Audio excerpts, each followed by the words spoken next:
everybody, and welcome to the show. I'm so glad to see you all on a Sunday evening. How long has it been since we did this? About a month and a half is how long it's been. I have the best co-host of my life with me right now. Not even of the internets, of my life. Everybody, please welcome Mr. Zed to the show. Mr. Zed, do you want to introduce yourself? I'm Mr. Zed, apparently the greatest co-host of all. No, thank you for letting me jump on here. I appreciate it a lot. I still have him locked in the basement, y'all. Yes. So don't you worry about that. It is not a booze and body cam show. However, I did just run down a bottle of liquor to my husband, and I have my trusty bottle of Bacardi here. So if anybody decides they would like to donate $20 or more, we will definitely have a drink, and $10 or more gets these doggos some duck feet. I have them up here in my office. Oh, I said the magic word duck feet. And Cool Clearwater did already do that. Thank you very much, Hannah. You guys are the best. I love your whole family. And any donation at all, even a couple bucks or whatever, gets the mini milk bones. But let's start off with some duck feet, right? I should have had Ava go down there with you, but you don't have an extra camera, so she'd just be on the sofa behind you, huh? I have an extra camera. We just haven't hooked it up yet. We'll get it all hooked up the next time we do this. So tonight, what we're doing as I feed these dogs, these disgusting duck feet. This one's throwing up gang signs. There you go. Ava gets the gang sign one because she seems like a troublemaker, right? That's for Xena. So I was thinking, it's that time of year where, the time changes, everyone's sleep patterns are a little off, people get a little cranky. There's so much bad news in the news. So and on my Sunday shows before, when I was doing a Sunday show every week, it was always really kind of dark and sad and grim. I wanted wholesome news. I wanted to cheer myself up. And I thought to myself, well, there might be other people out there in the world that need a little cheering up this time of year. So we're doing all wholesome news stories. All right, hold up. For the wholesome news stories? Wholesome, fun, lighthearted, makes you smile or laugh. So, people getting bit by dogs. Yes. People getting tased. Yep. I'm in for it. Let's do it. Only the best. I think I just saw another chat come through. Oh, a few. Oh my gosh, we're going to have to drink. SpaghettiOs. Legal fiction. Can I pet them dogs? Of course you can pet the dogs. I'm on the wrong set of buttons for this, but I can do it. Can I pet that dog? No. Can I pet that dog? No. Can I pet that dog? No, he's Can I sleeping. pet that dog? Of course. The first one is always full. Thank you, Legal Fiction. After that, since I do have to do button pressing over here, my drinks will go down to just a little bit, but I will still drink. And let's see if we can get Mr. Zed one-eye tonight. Okay, so I don't know if y'all have ever been around Marines while they're drinking, but for whatever reason, no matter how much this man drinks, I've never seen him drunk in my life. I don't think ever. We've been married for what? 18 years now, right? Am I right? I can't math. Well, 2007, so yeah. Cheers. We're looking 18 and a half. Yep. Never seen him drunk. And we dated for a couple years before that, right? A little bit, yeah. I know I met you. I remember, I met you like years earlier, but we just like in passing sort of, but I met you in October of 2005. And the reason I remember this is because I met you right before I had the LASIK surgery done. So when I met you, I wore glasses, and you went back to Arizona.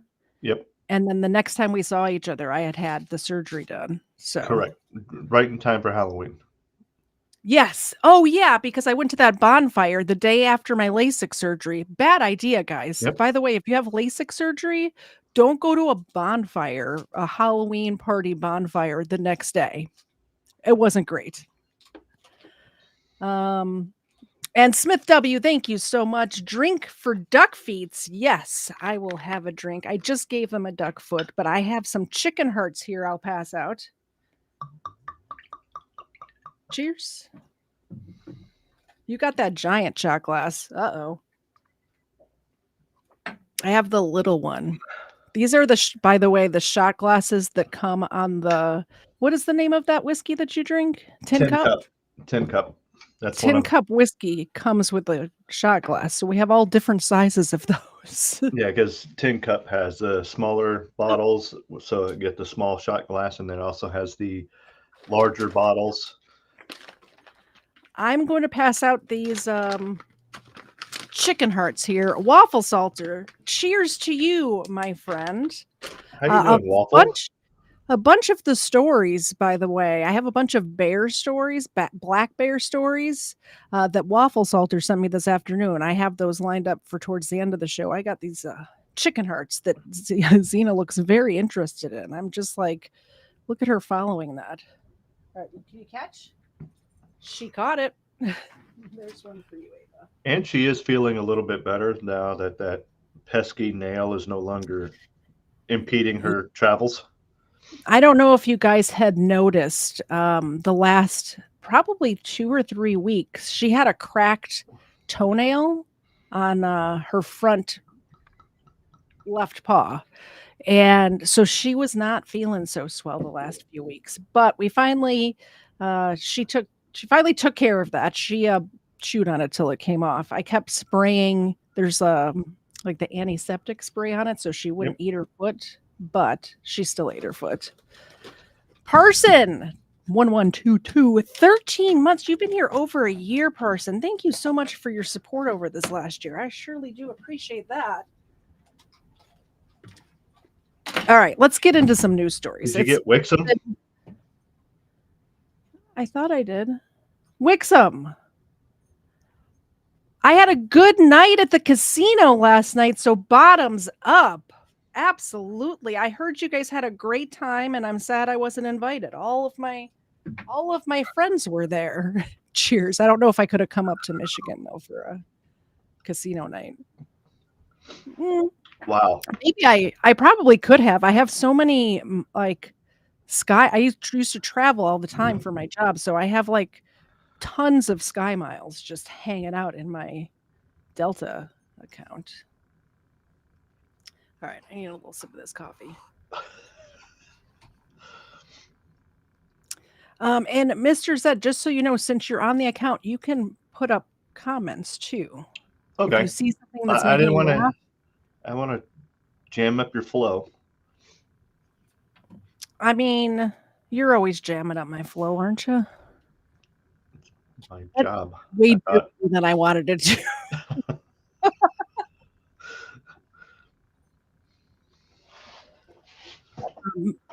Smith W just had to check the calendar. Disregard. What? I'm confused, but that's usual for me, isn't it? First story. Let's get to it. Why does it have my name?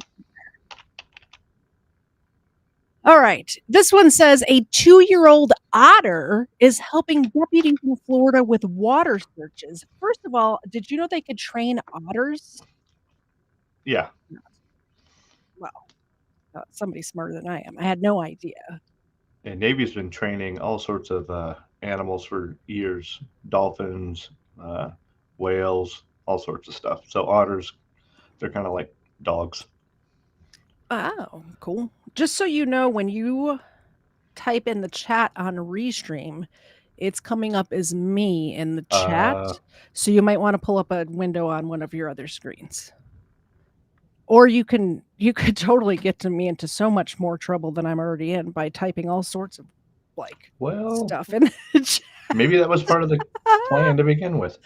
Oh, I caught you. All right, let's see about these otters in Florida.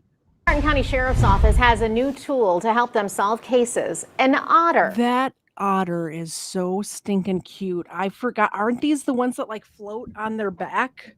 Yep. Oh my gosh, they're They adorable. I crack want the to little boop their, shells with the rock in their chest. yeah, I want to boop their snoots. Yes, you heard right, an otter. She said otter. Reporter Angela Rozier introduces us to Splash the otter, shows us how the animal can help in certain investigations. Well, the sheriff here in Martin County says this is an innovative tool they can use to help solve the cases. Sorry, I feel bad. Splash was the otter of the hour here at the Martin County Sheriff's Office Thursday morning. You can't blame him. Just look at that face. He posed for photos. Makes sense. He has his own Instagram account. He loves getting a pat on the back and even kisses. The 2-year-old Asian small-clawed otter isn't just another pretty face. He has a very particular set of special skills. In Florida, we have a problem with alligators. They grab remains and they stuff them somewhere, and very hard to find because most of the time we're diving in water that is, What? less I'm than sorry. 2 Did I hear that correctly? Alligators hide dead bodies? Yes. Are you joking me? That's insane. Well, So it's not that they're you can- hiding it; they're putting it in a safe place to come back to it later. it's their Tupperware, like the little hidey holes in the swamp is the alligators' Tupperware, apparently. There you go. I watched Dexter, so I know that you could get rid of a dead body in Florida by feeding it to an alligator, but I had no idea that they hid food and came back for it later. That's creepy. All right, sorry, I got distracted. inches of visibility. So everything's tactile. We're touching everywhere, and we miss them. We can't find them.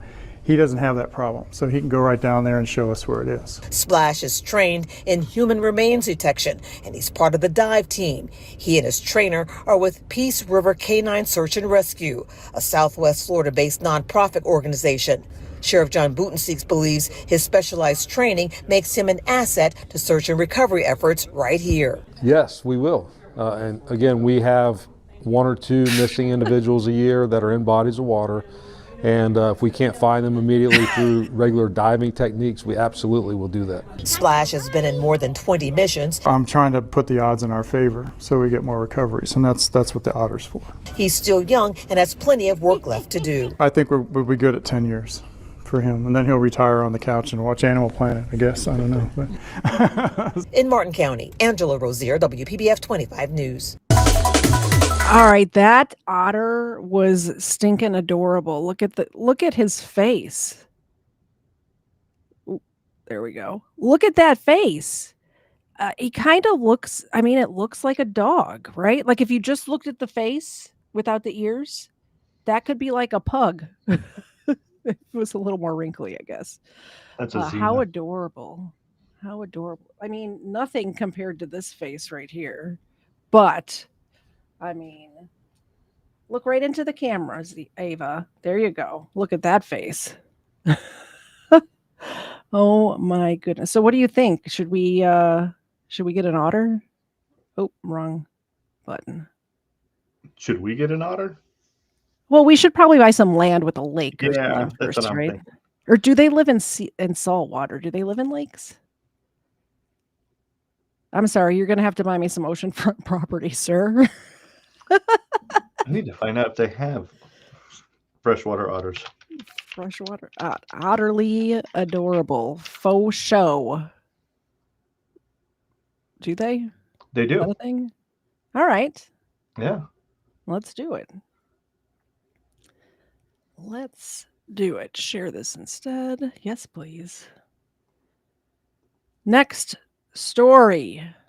Hello. This one says a 5-year-old calls the police to invite them to his birthday party, and then this happens. Okay, 5-year-olds, cute. Great that he knows how to use 911, or I think this is in Great Britain, so 999 over there. 999. 999. But you can't be calling the police to invite him to your party. You can't be doing that. Let's see what happens. Hello. Hi, this is Jim from police. Hi. Hi. I'm very sorry. Yeah. That was my nearly 5-year-old son. He was just telling me that he wanted to invite the police to his birthday party. Oh. I'm really sorry. Like, I feel a bit embarrassed. No, that's okay. I'm so sorry about that. I'm really sorry. No, that's all right. We just wanted to make sure everything was okay because he called us a couple of times, but... Oh, okay. Yeah. Sorry about that. No, that's all right, so long as there's no emergency. I'll stand Okay, up. yeah, no. We're all safe and well. But yeah, he had just been telling me he wanted to have a police-themed birthday party, and then I didn't realise he was going to find you. I'm so sorry.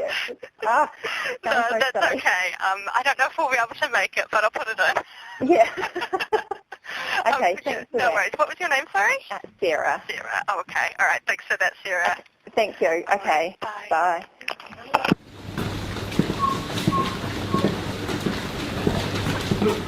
I think they're going to the birthday party. I love it. They're all dressed up in their SWAT gear and everything. Why are they going down this type of hallway? Wouldn't they have the party at a house? Well, we have to watch and find out, honey.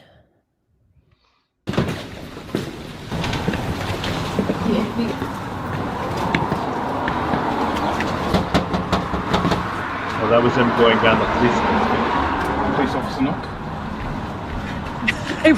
I do wish they would have come up and like, bam, bam, bam. Please open the door.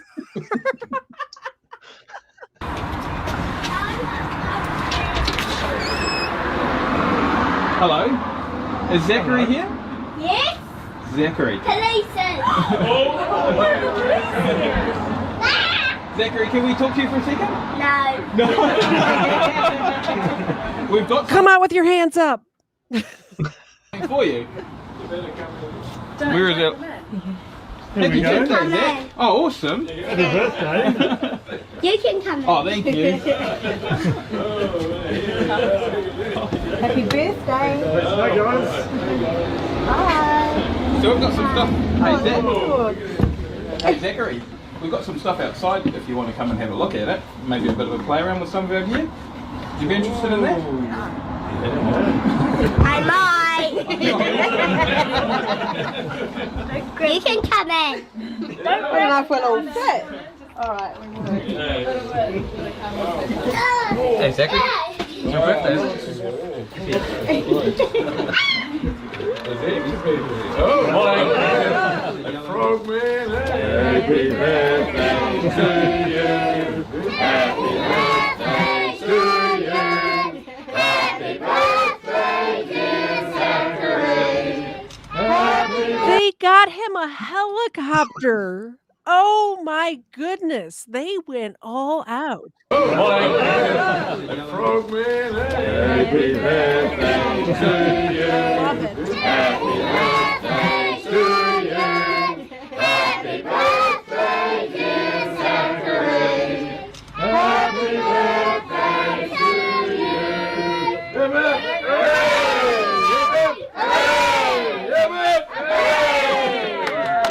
Zed's jelly as well. All right. See you later.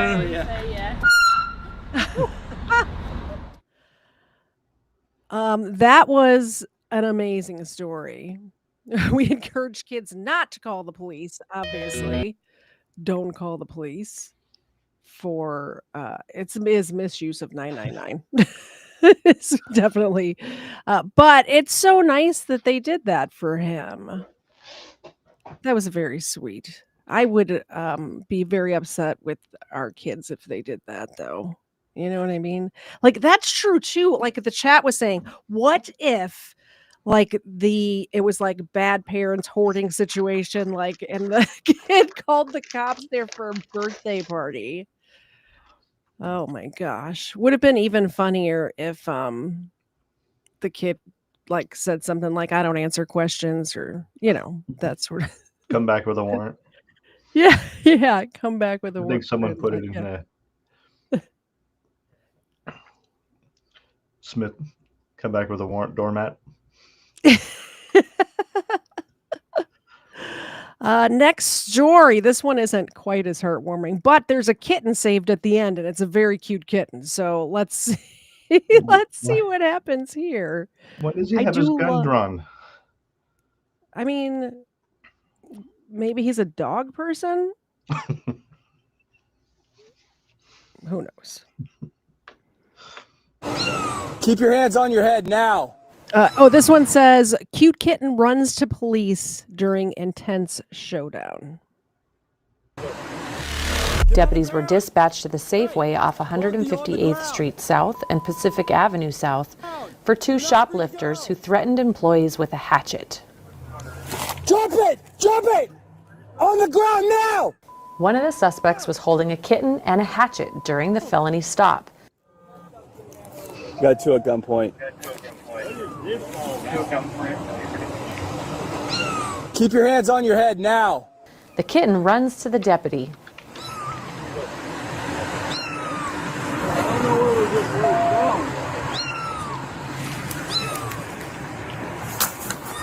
Next unit coming in, grab this kitten that one of the suspect has. It's running around the road.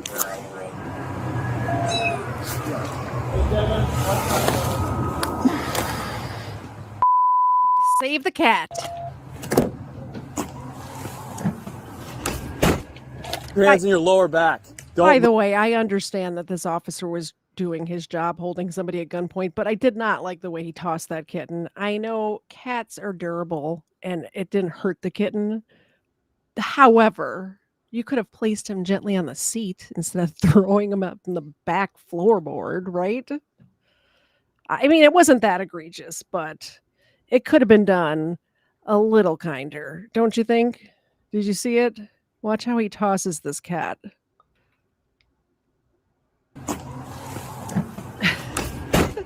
Your hands in your lower back. Don't move. You want your kitten, or I can give it to somebody who can have a home for it. If you find someone that has a home, Okay. go for it. All right, I found somebody. Make sure it's a good home. Okay. The kitten found a new home after the suspect agreed it could be rehomed, and he had just found it in an alley. Thank you for taking care of him. So. Yeah, my wife works at the PetSmart there in Lakewood, and she works with a lady named Diane that she rescues kittens all the time. So that was pretty cute. Excessive force against the kitten, faux show. What? I said that twice tonight. What's wrong with me? Let's continue with the cat stories. This cat is a hero, saving a family from a fire. I mean, any kind of pet, I think, maybe not any kind, like if you have a snake or something, it's not going to help you, right? But a cat, a dog, they let you know when stuff's going on. Like if you learn how to communicate with them, and anybody who has a pet understands this. Like if you don't know your pet, like I know what my dogs are thinking just by their mannerisms, their body language. You see what I'm saying? So I assume it's the same thing with a cat. We had a cat one time by accident. Well, we didn't have a cat. Our dog had a cat, but that's Fritz had a cat. Yeah, it's a whole nother story. But you get to know their like the way they normally are. So if they're acting weird, you know something's up, right? This one's very cute. I love the little pattern on his face. It's probably a her, because aren't calico cats are like 98% female.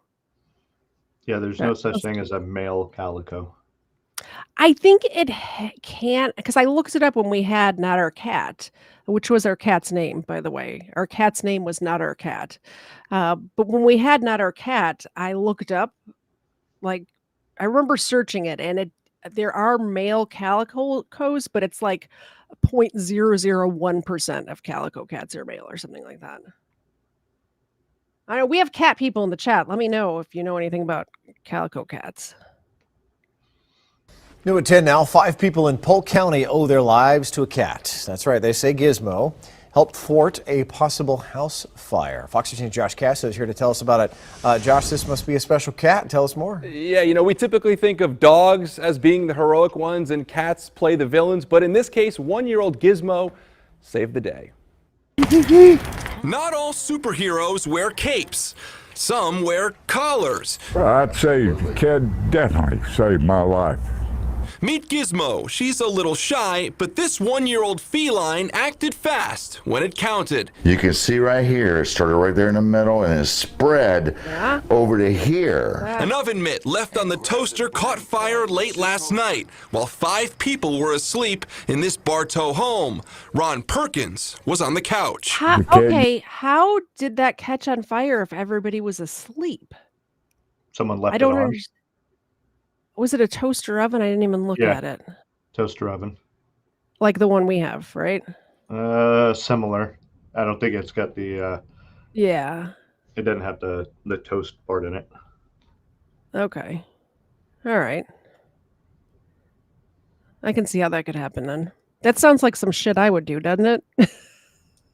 I'm Actually, pretty yes. notorious for leaving the oven on.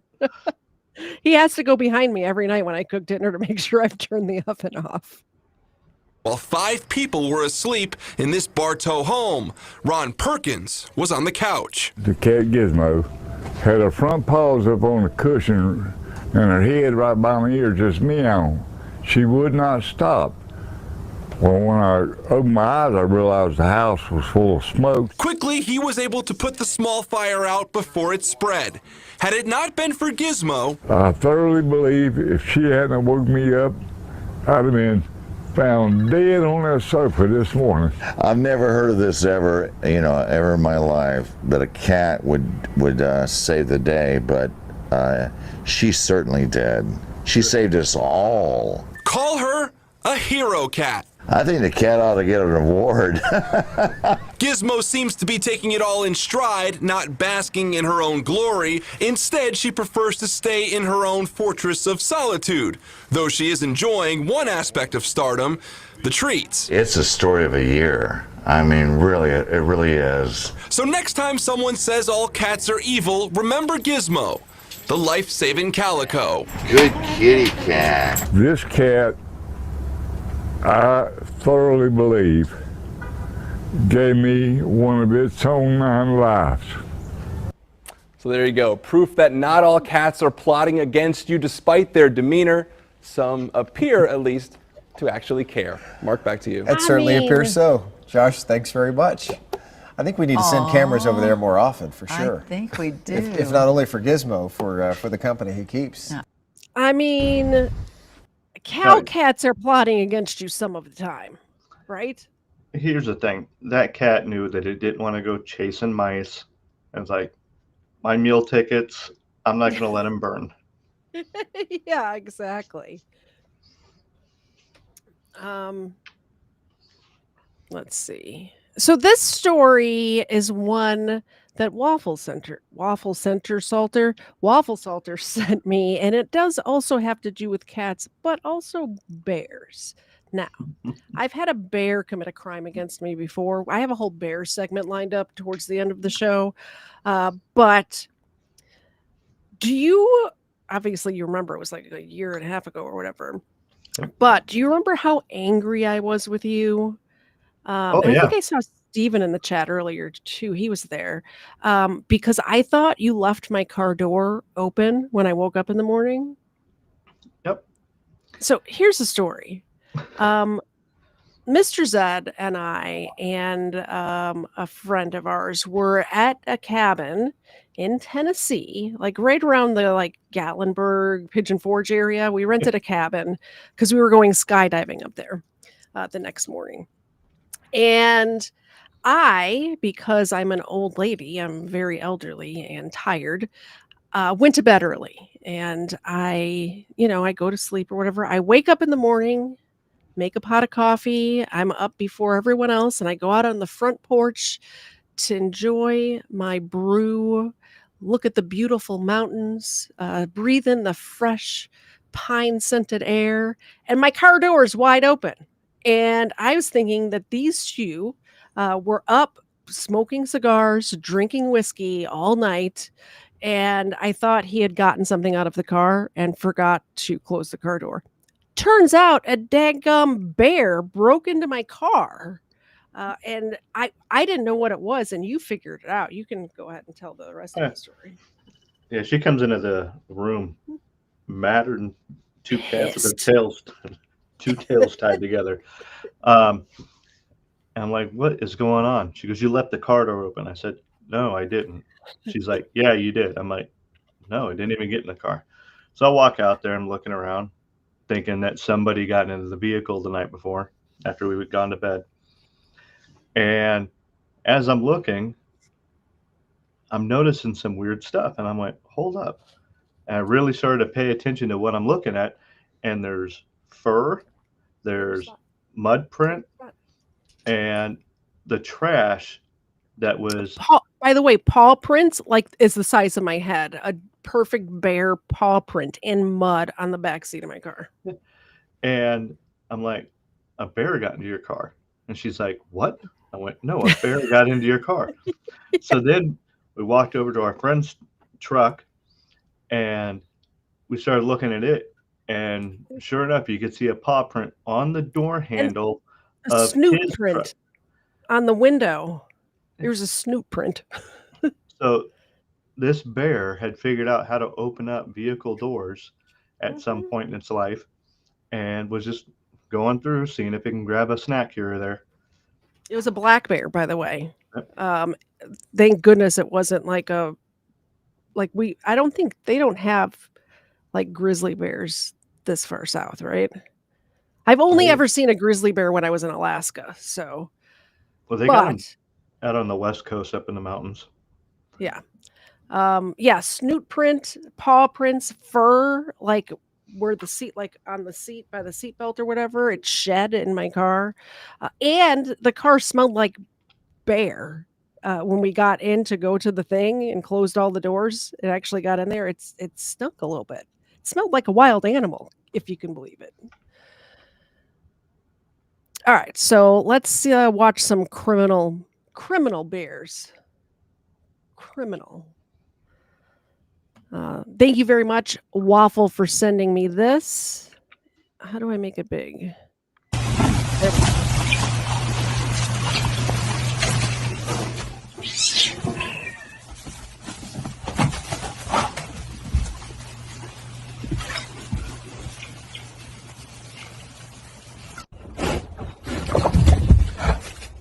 That's a big one. That's a big one.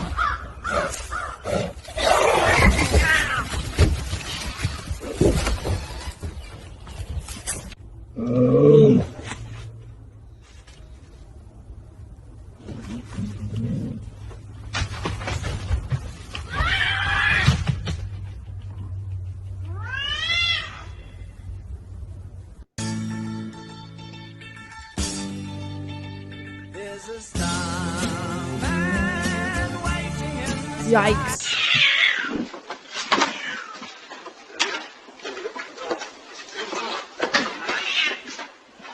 Apparently this happens a lot.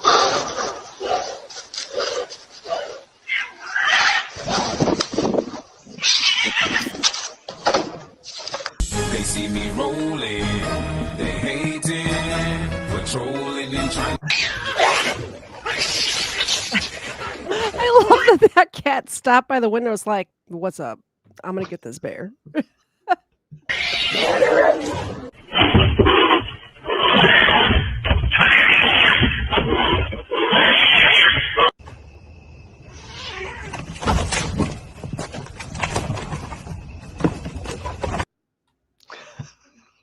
So yeah, I think some of those may have been AI. I'm not sure. I don't trust anything anymore for obvious reasons. People over here, AI and everybody, right? Now, Let's get. there are cases of cats going after bears, and there are Well, yeah, some of documents. those were definitely real. They may have all been real, but there was, I think, one or two of them, and I'm like, it's something like looked off to me. I can't put my finger on it, but some. This one says, officer's gut feeling turns into a life-saving moment. Let's see what happens. Sir.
That's so scary. Thank goodness this officer jumped in, right? Yeah. This gentleman's being transported to the hospital, and the vehicle's being towed by Cockrell's or JPD. He's got a pulse. Right on. Good job, man. Hey, right place, right time, I guess. You know, Lord puts us here for a reason. Right.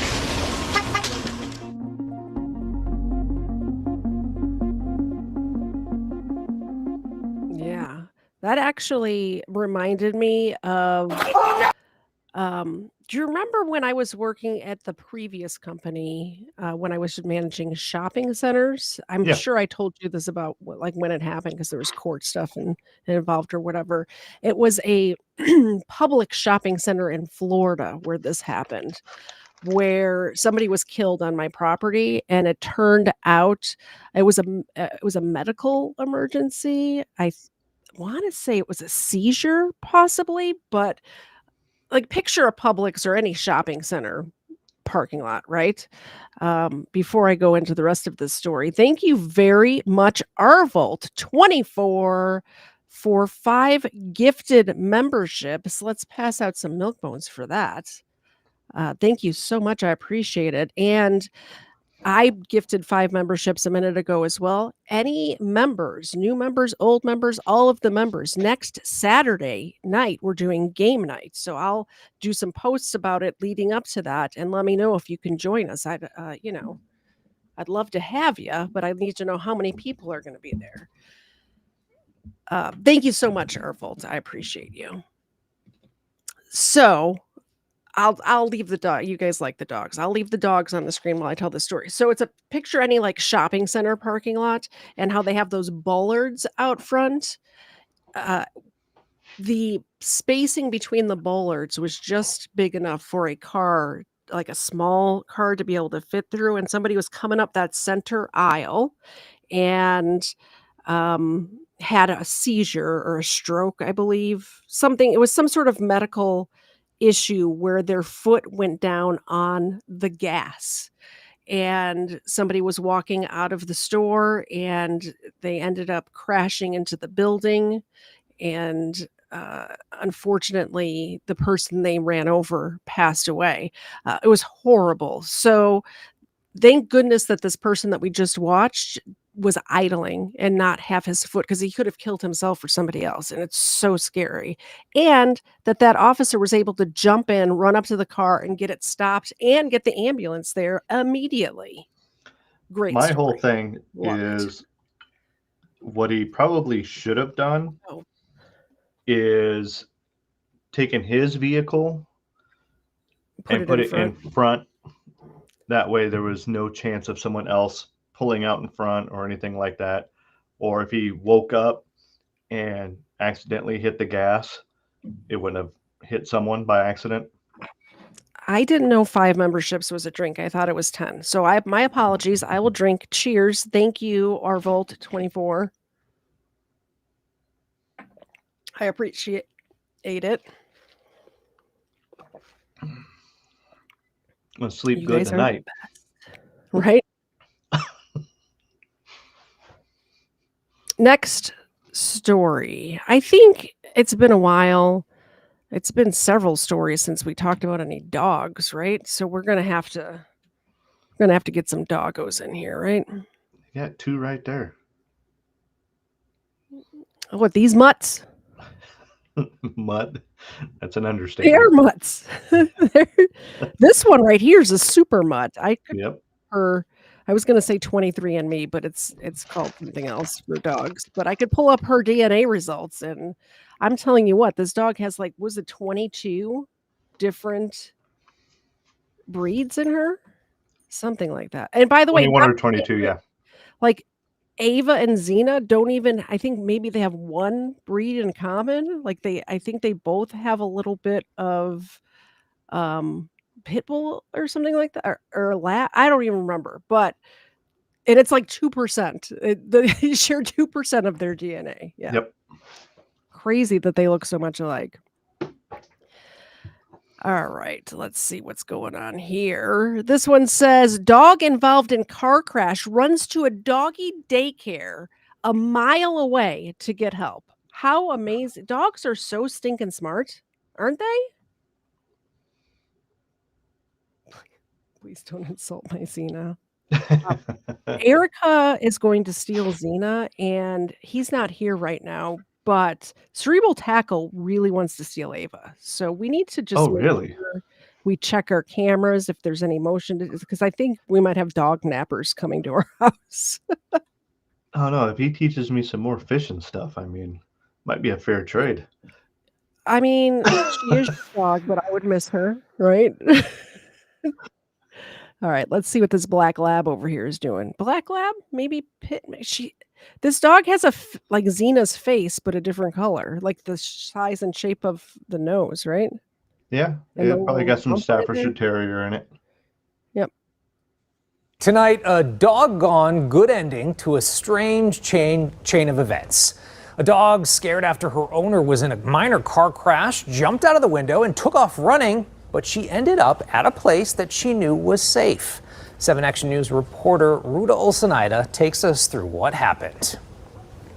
The car accident happened right here near 14 and Rochester and Clawson. That scared puppy Aries then took off about a mile down Rochester to Houndstown, Metro Detroit. Can you up? Can you sit? Can you lay down? Aries is a smart 3, almost 4-year-old pit bull mix who loves Pitbull treats and kisses. Yes, you got it. Okay, sit. Oh, that's a good dog. Jackpot. Owner Melissa Fickle always knew Aries was smart. I knew this dog looked like Xena. They even have the same white spot on their chest. Did you see that? Didn't know just how smart she could be. Good girl. Yay, Aries. Last Saturday around noon, the two were off to the park to enjoy the nice weather when at this intersection, Melissa was run into by another car. I had the windows down because Aries likes to hang her head out. And as soon as there was that smack, as soon as I felt and heard it, almost instantaneously, she was out the window. Aries, spooked by the crash, bolted from the car. She could have ran into neighborhoods, into the middle of the road, but she instead ran straight to the doggy daycare she frequently visits about a mile away from the accident, Houndstown, Metro Detroit. She's like, this is where I go and this is where I stay. She just seemed like she knew what to do. You can see her run up straight to the front door in this surveillance video, jumping up and down, trying to get help. She was literally knocking on the door, like, can somebody let me in? Melissa, dealing with the accident and police, was worried she may never see Aries again. But that's when the owner of Houndstown, Travis Ogden, gave her a call. Luckily, then he called me and said, she's here. And I literally sank to the ground. A smart girl that knew exactly where to go and what to do to get help for both her owner and herself. So many things. If she's anything like Xena, she knew that there's milk bones there. So, yeah. People are Could going have to pet gone her wrong, and but kiss her. thankfully did not. And Melissa says Aries is back to loving car rides and is back to her old self. In Clawson, I'm Ruta Olsenaida, 7 Action News. That's good. What a good girl, boy, whatever that dog was. I forgot. was a to girl. pay attention. I thought so.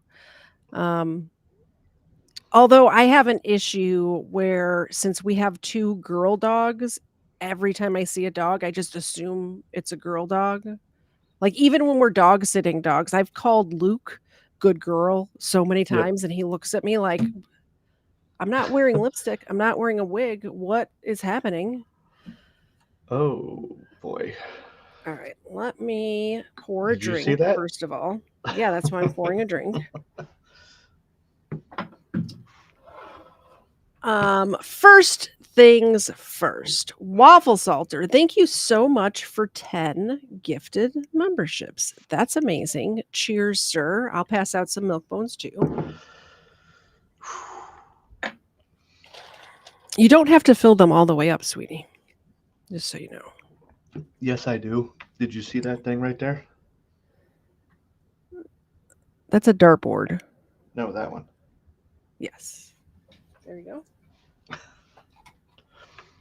This one's for you. And I just saw something else. Duck feet are $10, but I'll pass out a chicken. Oh, actually, I already gave them a chicken heart. I will pass out roasted beef lung tips. Sounds tasty, doesn't it? Thank you so much. Appreciate that. Here's some beef lung. Here's some lungs for you, dogs. There you go. Thank you. Appreciate it. You guys are the bestest. So if you would like to, oh my gosh, I'm never going to get to the ad, am I? Thank you very much for another 10 gifted memberships, Waffle Salter. Amazing. All the new members, don't forget, next Saturday night from 8 to 10 is game night. I want you all to be there. It's a lot of fun. It's crime trivia. Some of the questions are super easy, unless you're Waffle Salter, then they're all super hard. Wow. He knows. That's not right. Thank you very much. Cheers. But it is a lot of fun to just hang out and chill and, relax, have a couple of drinks or drink some iced tea and just have fun and joke and laugh. And we have fun. So KTZed.com. That's KTZED.com for all your merchandise needs. If you scroll down, we have all of the stuff. My favorite thing is right here. This is the How to Get Away with Crime notebook. It is a blank notebook and it has perforated edges. So when you write down all of your notes of how to get away with this stuff, you make sure it's perforated so you can rip it out and burn the evidence. You don't want to write stuff down and then keep it around. Do you see what I mean? This is how people get caught. So as you're watching the show, we'll write down all of our tips of how not to get caught, and you write them down, and then you burn the evidence after you've done the crimes, right? Don't forget, most life insurance companies pay double for accidents. Keep that in mind. I'm very, very careful. Mr. Zed looks worried. These are jokes, people. These are jokes. We have the Xena. Everybody's a big fan of the Xena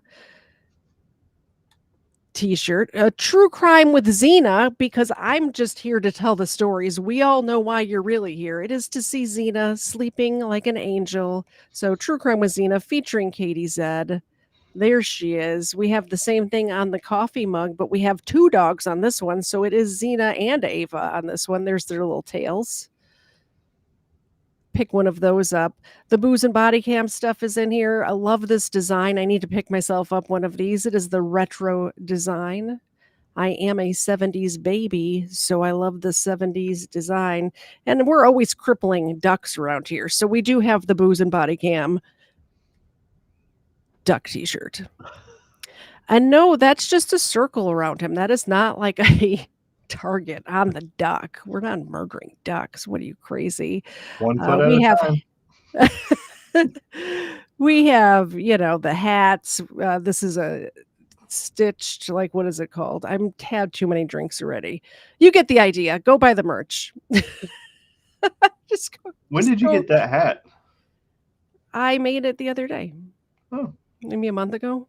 That's nice. I didn't make it. I just designed it or whatever. You like it? You need one? That one looks kind of good. I like that one. Okay. All right. I do like the sweatshirts too. I have a sweatshirt with a different design on it or whatever, but I do like the quality. Like the sweatshirts, like the hoodies are a little more expensive, but I like the quality of them is pretty good. So right. Love that.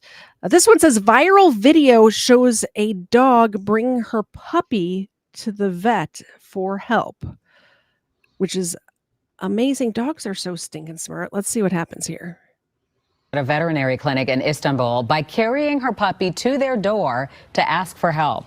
The dog, named Mom by the veterinarians, came to their clinic door this week clutching her lifeless puppy in her mouth. The tech initially believed that the puppy was dead. However, the vet detected a faint heartbeat, gave it a shot of adrenaline, then warmed the puppy with a hairdryer. Mom remained nearby occasionally, checking in on her baby. The vet believes Mom may have known about this clinic by following members of the community who rescued her other puppy and then brought it there. Amazing story. And if you're furrowing your brow saying impossible, I will just say, on a personal note, as a child, we moved about 15 miles from one house to another. Our cat got out accidentally, and a month later showed up at our former house 15 miles away. Animals are capable of amazing things. I've heard that before. Yeah. That's They are pretty smart animals, by the way. Doesn't this dog look like your parents' dog? I can't remember the dog's name, but the one that bit you in the face? Oh, lady? Yeah. Yeah, very close. Yeah. Look it. Yep. Doesn't she? She does. Looks like Yeah. Lady. Yeah. Like the same face, like the same build, the same face. Yep. That same brown color, like Yeah. everything else in my life. Were you talking about me? I'm just talking Or the the color dogs? scheme. Oh, the color scheme. Very, very blonde. A lot of blondes around. Mr. Zed likes to get bit in the face by dogs a lot, so that's why he's got a beard to cover up all the puncture wounds in his All the face. scars. Yeah. Yep. Keep in mind he was a canine handler, so he'd spent more time around dogs than most, I assume, right? Although neither of the times you got bit was on the job, was it? One of them was out here in front of our house, and the other one was Yeah. at your parents' house Yep. when you were out there visiting. Yep. Huh. Yeah. Interesting. Any other dog that had bitten me had been on my hand or that nothing big. Yeah. Wixom for $20. Drink with me, everyone. I'm going to pass out some duck feed too because they're getting a little. Look at these puppy dog eyes, right? Getting a little lethargic. Yeah, exactly. You got to wake up the girls. There you go. Okay. Look at this other brand. Like this is the different brand than we got before, but look at they're all like weird. They're from Chernobyl. I guess. Did you see those blue dogs at Chernobyl? No. I'll have to look that up. Oh, I have to have a drink too. Thank you very much, Wixom. I appreciate that. Cheers. Cheers. I'll see if I can find the story. By the way, I really appreciate every single one of you for not only being here, but for actually supporting the channel. It means so much to me. You guys have no idea. All right. From smart dogs to smart squirrels. Yeah, why not? Right? I think I covered this on my channel when it first happened. By the way, not all of these stories are new. These are just stories that made me smile or warmed my heart. So I'm bringing them up again. I'm bringing this squirrel up again. I want this squirrel. The only problem is whenever I saw this story to put it in the stacks, it reminded me of Peanut. You remember Peanut, the squirrel? Oh, And yeah. Fred the raccoon? Yeah. We're still working on the being nice to people part, but maybe I shouldn't work on that too much because he obviously took care of the house. Tonight, a 6 on Your Side exclusive. A Meridian man's pet squirrel literally goes nuts on a would-be burglar. The man returned home last week and discovered someone broke into his house and tried to steal his guns. The burglar able to grab a few small things before things got a little nutty. Squirrely. 6 on Your Side's Lacey Darrow live in studio with the exclusive story. Dawn, Michelle, some people have How guard cute. dogs, maybe even a protective cat, but it's a Meridian man's pet rodent that's being hailed a hero. Adam Pearl walked into his Meridian home Tuesday and realized By the something- way, imagine like breaking into somebody's house, going through their drawers, like looking for change or cash or whatever, and you get attacked by a squirrel. Like how? I almost would rather be bit by a dog than attacked by a squirrel, wouldn't you?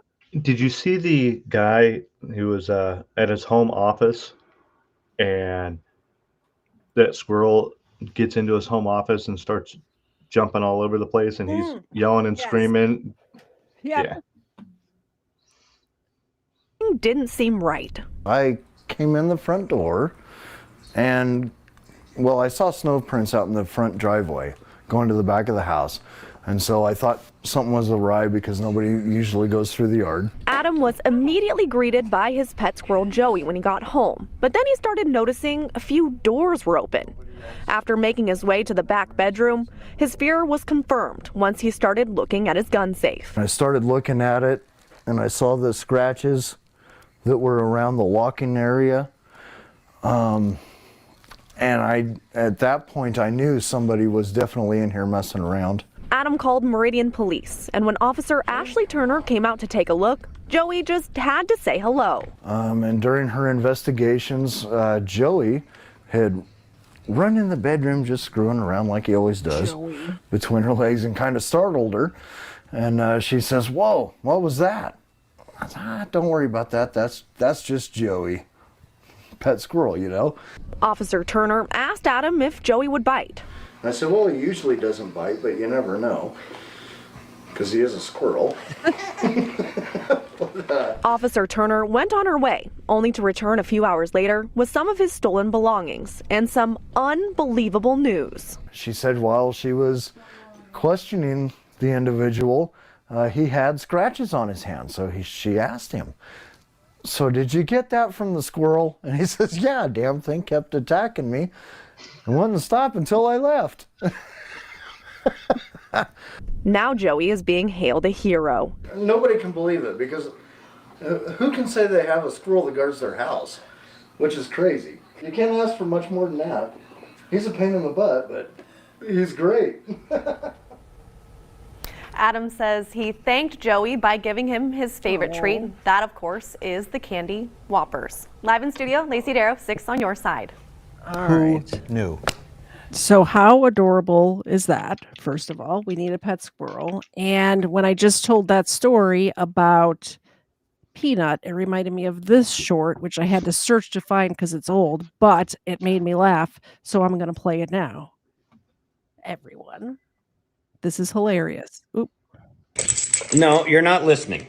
I said they broke the timeline. It says, when somebody asked who radicalized me. No, you're not listening. I said they broke the timeline when they killed the gorilla, and now we're going to fix it now that they killed the squirrel. Their names were Harambe and Peanut. Show some respect. I knew you would like that. I don't know if you guys watch this guy, but he's very informative and very funny as well. Yes, this is King Trout. Good guys, go. Let's see if I can get his channel, and I will put it in. He had an episode recently about the Titanic that was very interesting and informative. I'm putting his channel link in the description now. But it was different. I mean, I don't know if you want to call them, like, are they still conspiracy theories if they turned out to be true? No. I'm not sure. Okay. So it's very informative about the Titanic, by the way. I'm going to play just a portion of this about the blue dogs at Chernobyl. So you can see what I'm talking about. At number 3, we have the stray dogs of Chernobyl, descendants of those left behind when families were forced to evacuate. Well, 3 of them turned blue. The scientific community spent days theorizing if this could have been caused by radiation, only for it to be confirmed that those 3 dogs had rolled around in chemicals from a nearby porta potty. At number 2, we have Frankie, his older radioactive dogs. I'm telling you, people, it's crazy out there. Why is it doing that? Sorry. What's up? I'm talking to my screen. It's not doing what I'm telling it to do. Okay, here we go. This one says, Texas Good Samaritans make a daring rescue. Let's watch this. It really gives words after drinking, not easy. It really restores my faith in humanity when you see something wrong and you see somebody who really could just turn away, walk the other direction, jump in and do the right thing. I always think that if I'm in a situation like that, I would do the right thing as well, but you never know until you're put into one of those life and death situations, right? Correct. So, who knows? Let's watch these Good Samaritans. Heart-stopping rescue. I need this now. Not yet. Now. A sheriff's deputy in Lubbock, Texas, seen here dangling off a highway overpass as a group of Good Samaritans rush in to help. Heard a crash. Someone had hit that cruiser. Did you see how precarious that situation was? The officer, his leg is trapped in between the car, like crushed, and that's the only thing keeping him from plummeting onto his head on the concrete below. Like, yeah. Almost as amazing is the guy that's about to talk to the reporter. Did you see that stash? I mean, people in Texas have interesting facial hair decisions. So, yeah. I mean, that definitely from the saloon days. Yep. Crash. Someone had hit that cruiser and pinned those two guys up against the wall. The sheriff's department says the two deputies were outside their parked patrol cars helping a driver when a semi-truck crashed into one of their cars, pinning the deputies against the guardrail. Witnesses at a nearby gas station ran over, officials say, appearing to use rope and ladders to hoist the deputy to safety. We got our ladder. The only thing we can do is just grab it and help out as best we can. The sheriff's department writing in a statement, "Thank you, Lubbock citizens, for watching over our deputies." All those involved are expected to recover, officials say, as tonight the crash remains under investigation.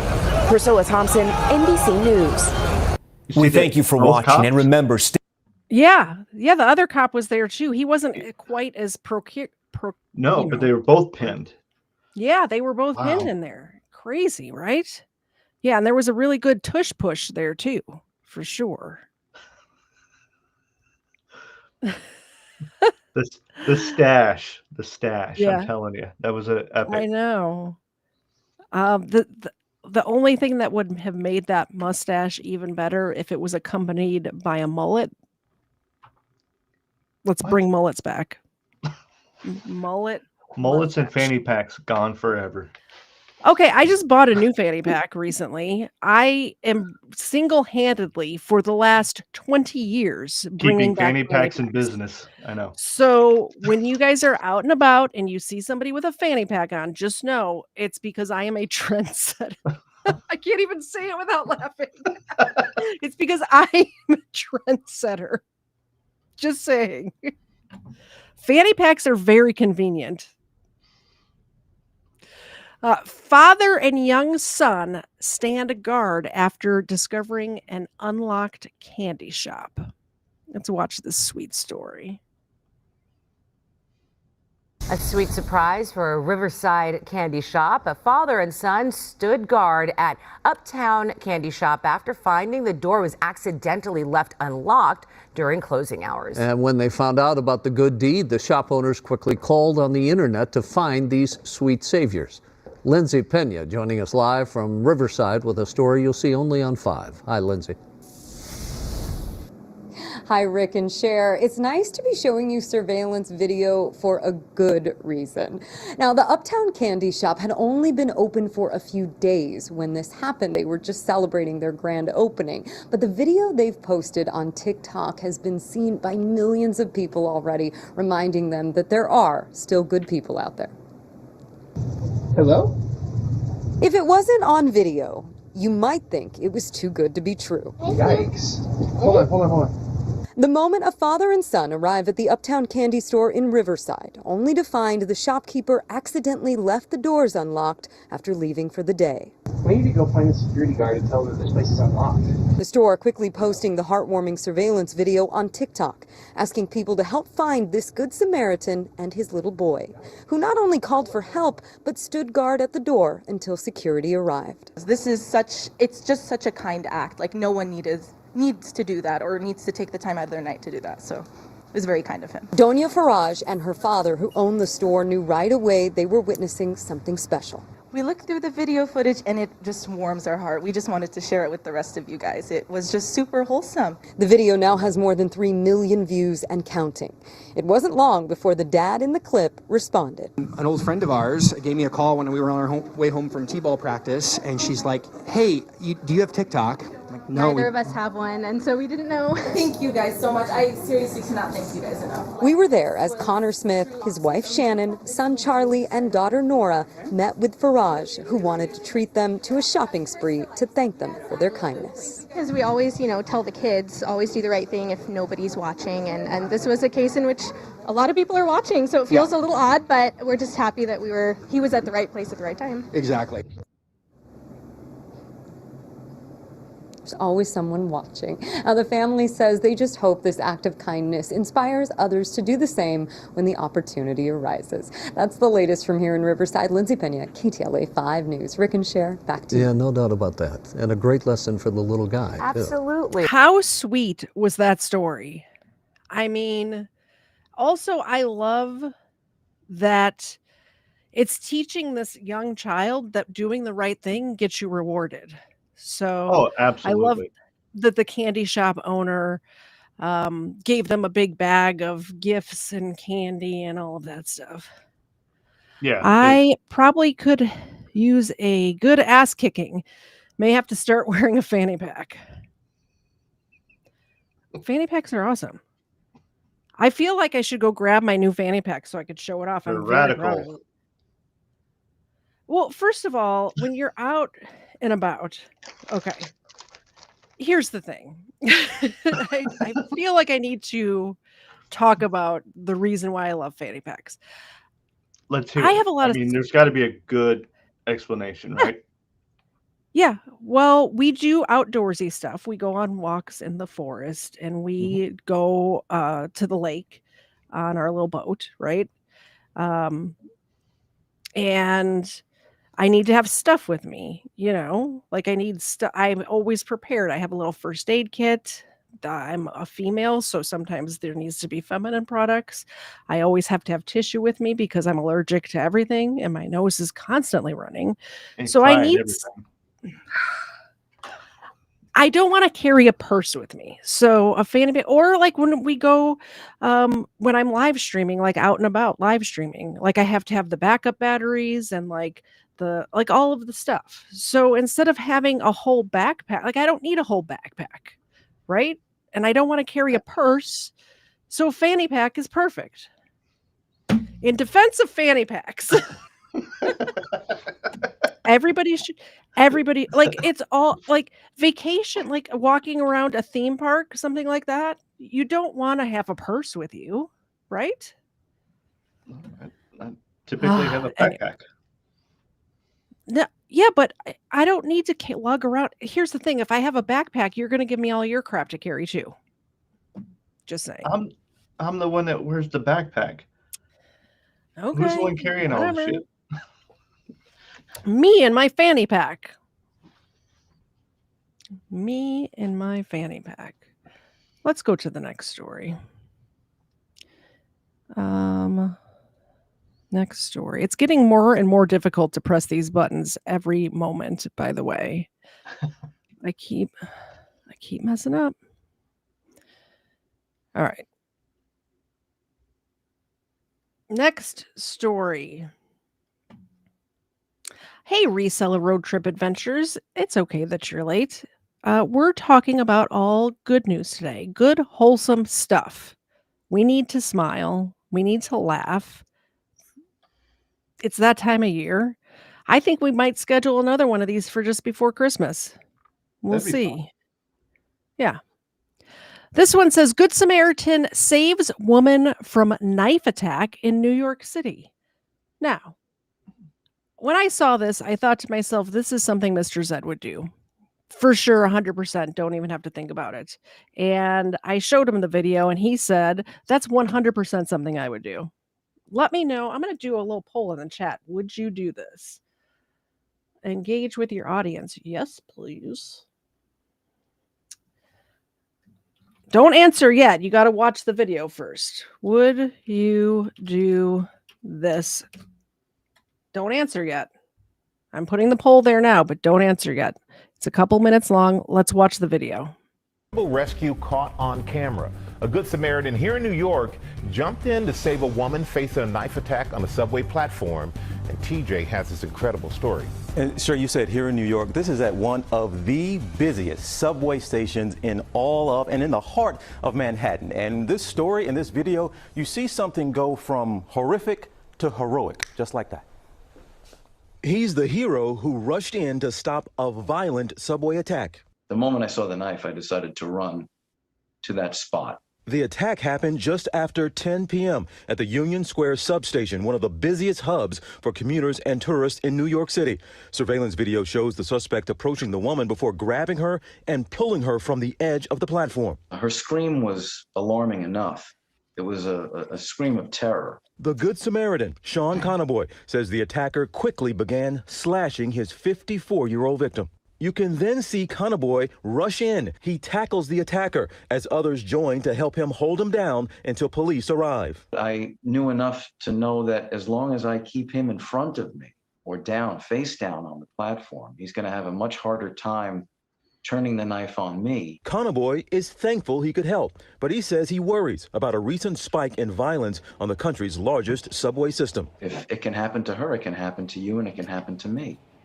Victim in this case was taken to the hospital, expected to be okay. We have seen a number of headlines recently about there have been murders, violent attacks, the headline slashings even we keep seeing. This is vitally important that people aren't afraid to get on that subway because it's so important to this city coming back in the economic recovery that we're still in after the pandemic. Yeah, exactly. So I've polled the audience if you would step in and do that. And 71% of you said you would. And I believe you guys, because when you're seeing was 54, 56-year-old woman, however old she was, getting attacked with a knife, that's scary. You could get cut too. But are you going to just stand there and watch somebody get murdered? I know I wouldn't. Like, I wouldn't, like, and the gentleman was correct. Just keep him in front of you. He like went up and put him in a chokehold and took him down.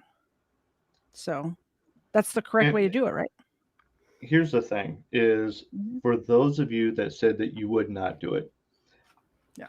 I can actually understand a myriad of reasons why you wouldn't do it. It could be your own, the fact that you got 2 left feet and 2 left hands. Yeah. And you know that you're going to be clumsy and you're just going to get yourself hurt or put someone else in danger. I get that. I also get that you might be better off suited to help after the fact instead of doing it right then and there. But for those of you that say that, yes, you would, absolutely do what this guy did.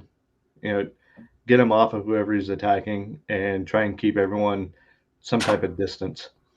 Yeah, and I would hope that other people would jump in as well if they see me trying to stop somebody from murdering someone.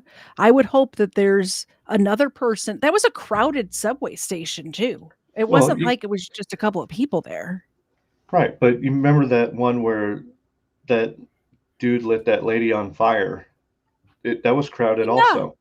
Okay, But and no one did anything. Here's the thing with that though. Once she's on fire, you can't really get close to her. And I don't know if they understood what was happening until it was done. And that was like that. Like, I don't know that they understood that what he was pouring on her was like I don't know if it was gasoline or lighter fluid or whatever flammable liquid he put on her before he did that. But if you're seeing somebody get stuff poured on them, would you not step into? I don't know. Well, here's the thing is they watched this guy do it to her. Yeah, you may not be able to do anything for her, but they didn't even try to tackle this guy. And he went back in for seconds. Yeah. Okay. Yeah. So, you know, that's what I was more referring to is I get you can't help her, but this guy, it wasn't like he did it and ran away. He hung around for a while. It makes me worried for, I think Cheers. Quest Fanning was here earlier. And I know that he rides the subway into Manhattan every day for work. And it worries me that him and his family are on this train system, you know? Fanny pack fun from Legal Fiction. Cheers, Legal Fiction. I did just go and get my new fanny pack. How cute is that? It's adorable, right? It's got all the different colors. This is my It's color. I got love this pockets. color. And look at all of these pockets I have. There's pockets inside of pockets. There's a big pocket. There's a phone pocket. I love fanny packs. And this one's adorable. It's got a little, what is that, a llama or a alpaca on there? Adorable. Yeah, the Daniel Penny was his name. He was found innocent though, so thank goodness the people of New York got that one right, right? Yeah, but to your mama's point is he went through all of that, He did. And I get it. It's worth it though. He saved somebody's life, right? That's my mindset, and that's not everyone's mindset, and it's fine. People are not, there's things that I'm not going to go do, that, and others are going to do without even thinking twice about. Yeah, I get it. All right, moving on. Thank you, by the way, for the $20 fanny pack fund. I can get all of the fanny packs. Erica said that I should sell fanny packs. However, here's the issue with that. The ones that they have on Printify, which is the site I use connected to the Shopify, they're cheap, like cheaply made and too expensive. So maybe if I find a different supplier, or I mean, I haven't checked it in a while. Like one of the first things I did was look at fanny packs to put my logo on a fanny pack because I do love fanny packs. Like this is not a like just a joke or whatever. I asked Mr. Zed when number No. is back here, ask her because she makes fun of me all the time. Literally since the 90s, I've been trying to bring back fanny packs. So hand to God. Next story. Don't forget, you guys don't have to do these $10 and $20 donations. Any donation at all gets these dogs no problems, by the way. Murder pack. Should I have it come with like duct tape and rope and like a little folded up drop cloth in there? Like a 1 foot roll of duct tape and a 1 Yeah. square foot roll of drop cloth, Like and paracord, a little One- like paracord. 1 foot Yeah. of paracord. Yeah. That's actually funny. I should put something like that together for the prize for game night. Like have a like instead of just ordering something from the shop and sending it to whoever wins, like actually make a little gift fanny pack for people. That's funny. I'll see if I have time to do it before next week, but maybe for December. Would you guys want to win a fanny pack full of murder gear, right? Next story. Bam. Bam. This is a fun one. This one says, Mom beats down car thief, says he got a whooping. And there's video of it, which I love. Let's watch. About a mom who could have handed over her keys, but instead she took down the teen who tried to steal her SUV, holding the man half her age until police could make an arrest. And it was quite a conversation she had. Moms don't mess around, is what I need to let you guys know. If you're messing around with a mom, she will whoop your butt. All right, this is from Wixom. The dogs just went outside, so we'll have to get them in a second, but I will have a little drink. It says, new fanny pack fund, get premium leather and cheers. While we're at it, did I mention I did well at the casino last night? ROFL. No bragging, zilch, nope, nada, not gonna happen, LOL. Cheers. I appreciate. My voice stopped working there for a second. I appreciate it so much, Wixom, and congratulations on the winnings at the casino. Mr. Zed is always very lucky at the casino. Me, not so much. One It's time, not luck, it's skill. I mean, I need to tell this story. So, Mr. Zed and I are on a cruise. This is several years ago, probably 10, maybe. I'm not sure. So we're on a cruise. I see you, Waffle Salter. Give me a minute. I got to tell this story first because it's hilarious. And we decide we're in Nassau, which is like the crummiest port to go to. So we decide we're going to rent a scooter and drive around Nassau. Like, because the touristy spots in Nassau, it's like we've been there. So like every cruise goes to Nassau. We've been there a lot.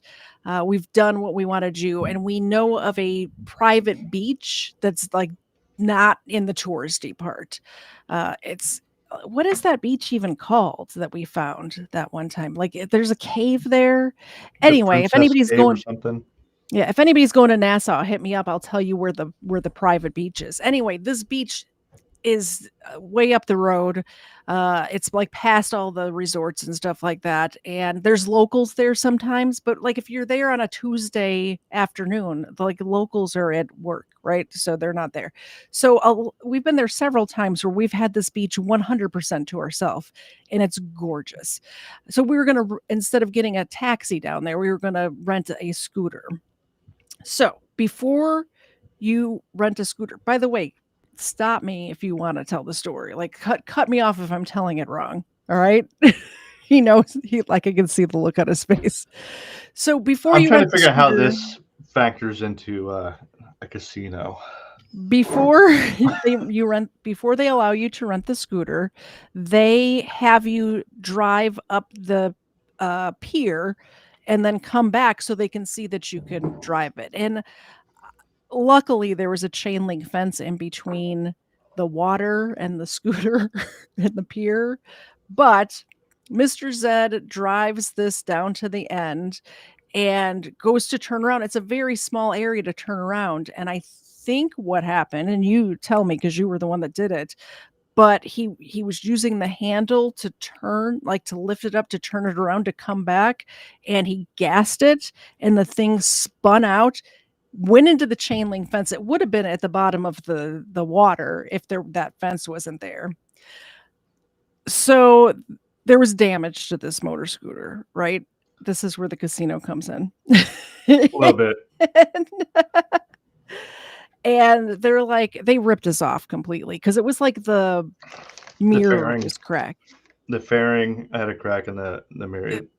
The pieces cost like $100 total. It was not, let's put it this way, it was not $1,000 worth of damage, which No. they said, or I think they said like it was 890 or something like that. 800, a little yeah. than 1,000.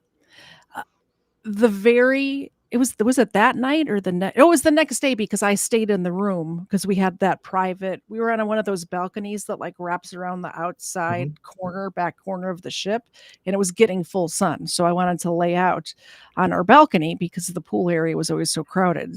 So I wanted to take advantage of this fancy room that we were upgraded to. And he's like, "Okay, well, I'm going to go to the casino." This dude comes back from the casino. I think Hold up. You're skipping over like some good parts here.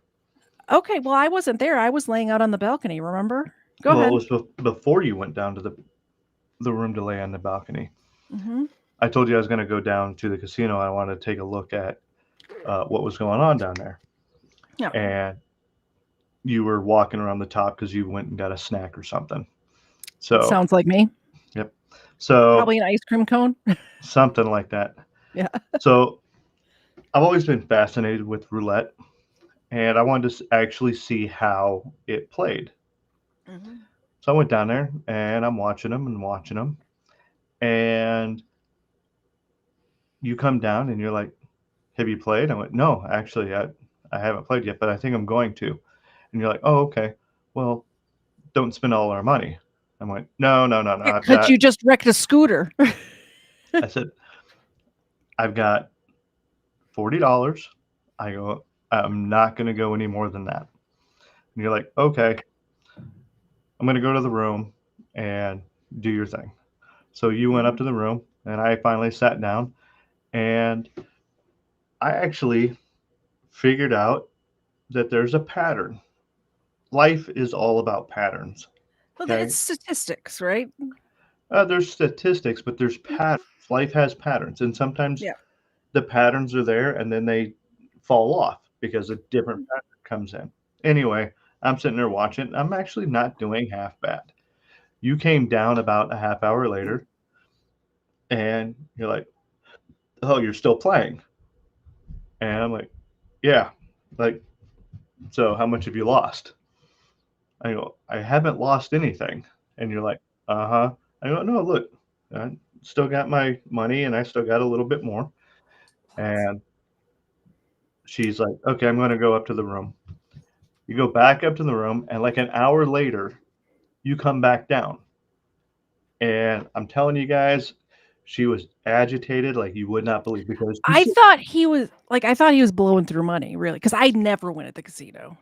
And I So thought you ended up coming down to the room and just like no. threw a bunch of $100 bills at me. Well, so what I did was after you went back up, I spent another half hour, 45 minutes, and then the pattern disappeared. And I couldn't, I'm like, all right, I'm done. So what I ended up doing, and this was my strategy with it, was I took my initial 20, which I lost fairly quickly with it. Yeah. And Oh, then okay. the first 20. And the second 20, I kind of played a little conservative, but I won my initial 20 back. So I moved that off to the side, and then I won my other 20. So now I have my 40 that I started with, move that off to the side. Now, no matter what happens, I'm playing with the house money. I'm walking away with the money I started with. I ended up having enough money at the end of it where when I walked up to the room, and mind you, she's on the bed and she is just livid. She doesn't even want to say hi to me, nothing. You sound like you're making me sound like a bitch. No. I'm not. I You really are, though. not to make you sound that way at all, but I understand it because legitimately I was down there for a couple hours at the roulette table. Yep. And I can 100% see where she'd be upset because I am losing everything that we've got at the casino. But Yeah. that's not what happened. I ended up walking up there. She's upset, and I said, "Look, before you say anything," and I just start flinging hundreds. $100, 100. Like he paid for the scooter, like because he basically won back. Yeah. Paid for the scooter, paid for the cruise, and had a little extra on it on top. And so I like to actually go and get a couple of bucks and go play roulette every now and again. We ended up going to the I don't have any of you been on a cruise before?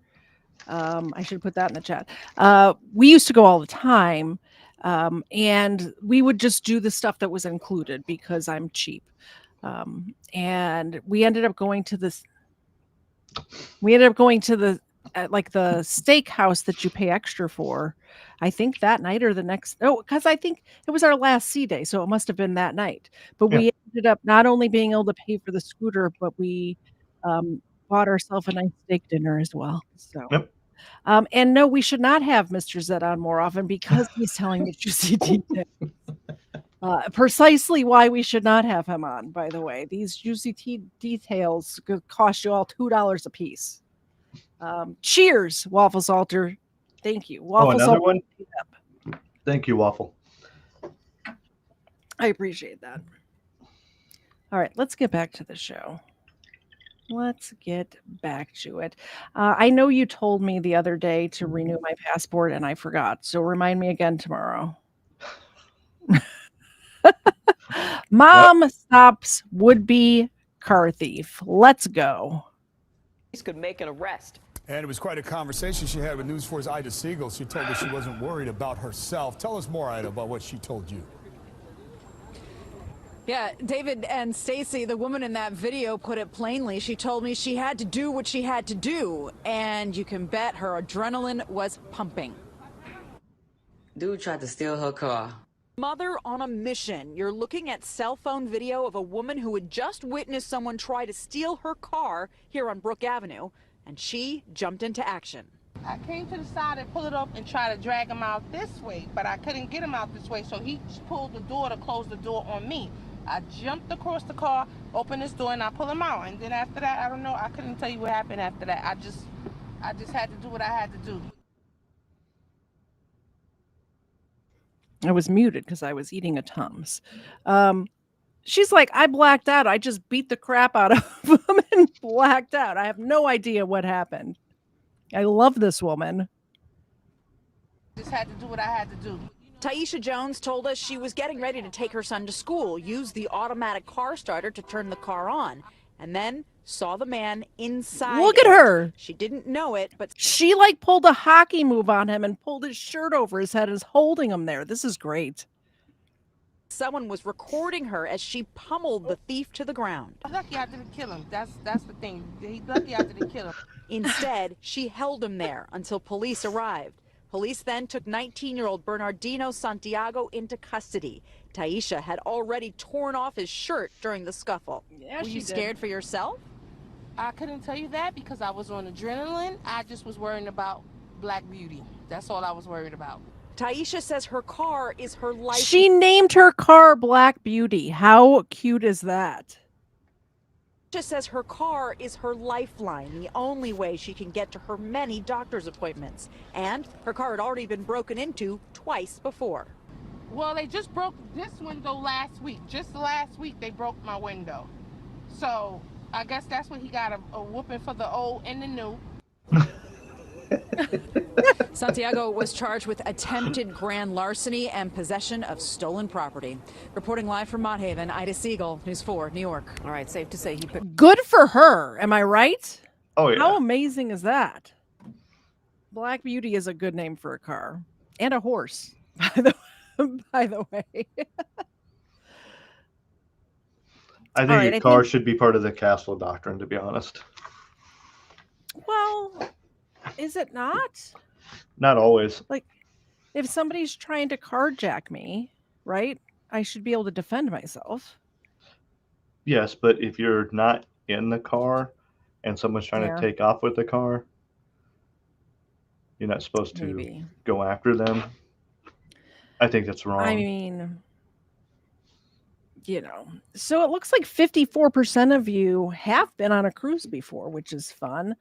I like it a lot. And I did see somebody was saying they were on like military ship. And I remember the first time you and I went on a cruise, it was my whole family was going, where it was that the Disney cruise we went on. Was that the first one?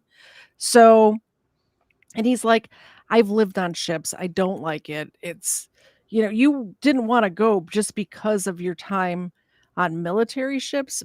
And then once you went, you're like, this is completely different. We can do this every week. That's fine. Well, it's like camping. You go camping in the military and then you go camping as a civilian. It's two different things. And what's funny is my dad would never take us camping because of his time in the military, because he's like, I don't want to do it. It's outside. Like, I've done that before. But the way you and I go camping, it's like we have a whole setup. We have a 2-room tent. We have an air mattress with side tables. We have like an air conditioning system for our tent. It's we go all out. Like, I am not doing the old school stuff if I don't have to. No, put up the twinkle lights, build a fire. It's lovely. Speaking of camping, what you don't want to run into when you're camping is bears. Bears, because they're thieves. Let's watch this black bear thief, this criminal black bear, steal from a candy store. A live bear in the candy store downtown Gatlinburg. This is crazy.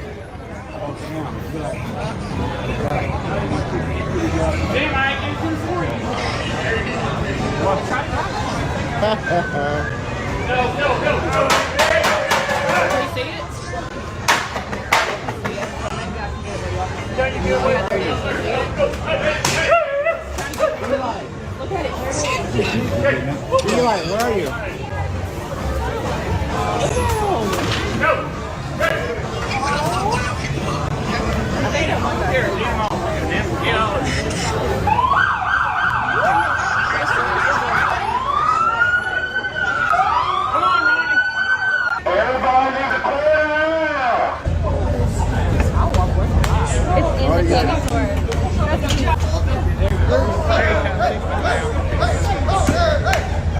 Okay, guys, there's a live bear in the candy. So I think that's the same bear that stole the stuff out of my car. Pretty sure it was right near there that it happened. Isn't this normal behavior in Tennessee? Yes, it is. It is. This is normal Yeah, it is. Tennessee behavior. I have a bunch of bear stories. So, this is. I need to save that one for the end. That's funny. Here we go. Here's another bear thief. I'm making it as big as I can for the shorts. I don't like to put shorts on the show, but some of them, I mean, you have to, right? Because they're so good. Just because of the size or whatever. If somebody's watching this on their phone, it ends up being like tiny. What's in case wrong you're with wondering. Ava? She's Ava. You've seen the way she lays. I'm going to post some pictures tomorrow on the community post of how weird this dog is. Ava. She's fine. All right, let's see this other criminal black bear.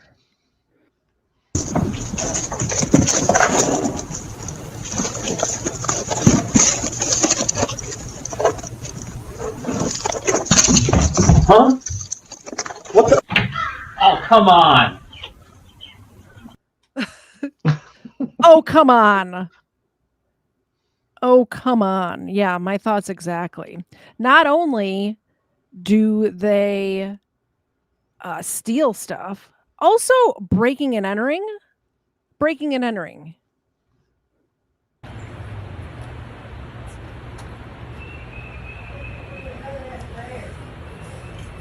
Can I pet that dog? No, look. No. This bear walked over my coffee. It's about to jump down. Oh my gosh. Okay. Bye. Speak to it? No, I didn't speak to it. It's a black bear. They're bad bears. They can be mean. It just knocked my jacuzzi top. Out of all of the bears on this earth, the one you want to run into is a black bear. Like if you had to run into a bear, I'm just saying. I mean, you don't a want to run into panda.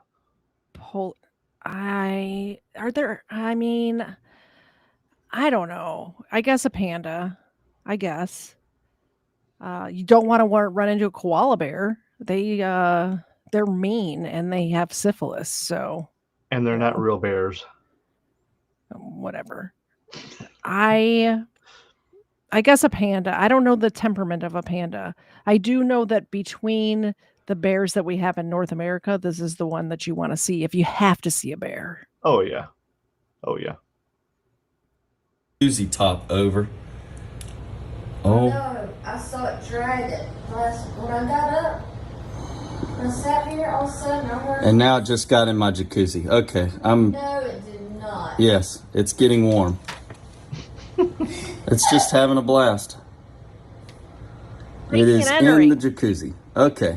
I'm glad I wasn't in the jacuzzi. It's in the jacuzzi.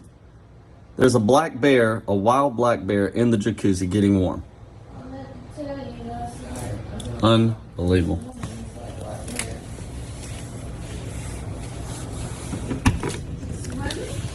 By the way, do you see this view out of this jacuzzi? How amazing That bear is would it living be it up right now.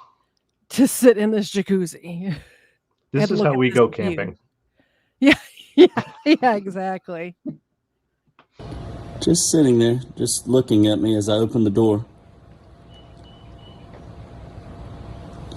Just having a blast. Just got in the jacuzzi. Whatever. Huh?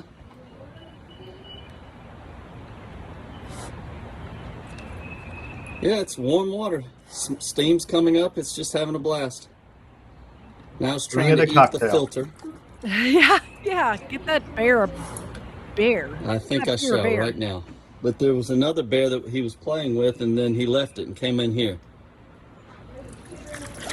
Okay, all right. I'm gonna move.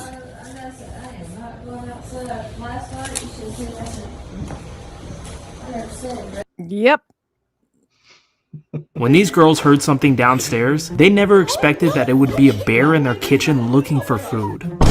They had no clue what to do. And the craziest part is he even stood up to open the fridge, just like a human. But once he saw there was nothing inside, he was pretty disappointed, staring them down like, why do you guys only have liquor here? But he wasn't giving up on their home just yet, and they were so scared, not sure what he's about to do next. He then continued to look around their house and decided that he's leaving here with something, so the paper plate with crumbs on it is his best possible choice. When these girls heard something downstairs, Thieving bears. Thieving. All right, let's see the next story. This one says, mischievous bear banned from Yosemite. Bear crimes. 18 is back. This bear is a particularly artful dodger. Unlike the smash and grab merchants, number 18 has learnt to get into cars by flipping open the back window. It's simple, relatively quiet, and very clever.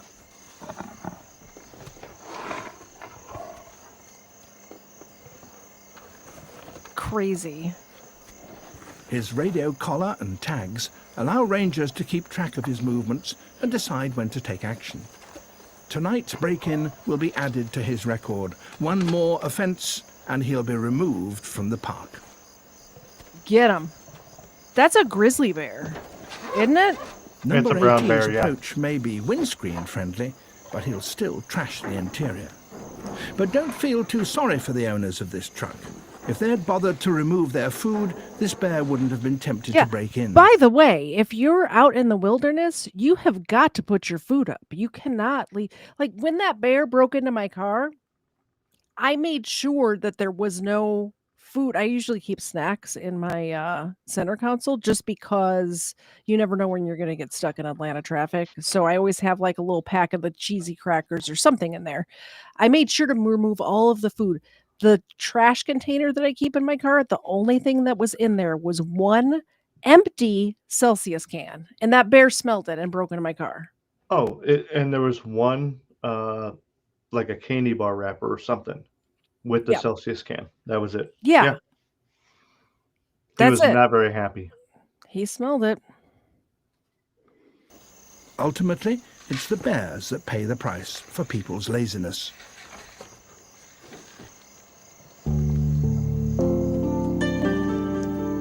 I'm going to get copyright struck for music. I just know it. In the early hours, number 18 is caught breaking into another car.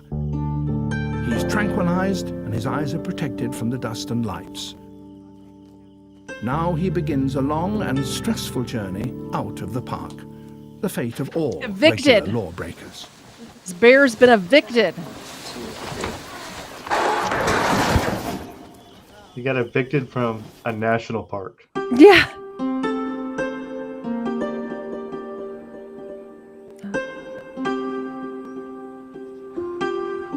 How beautiful. We need to go there. Look at that. The final destination Gorgeous. is over 100 miles away.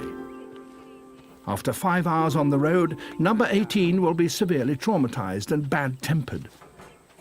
The rangers must let him go as quickly and carefully as possible.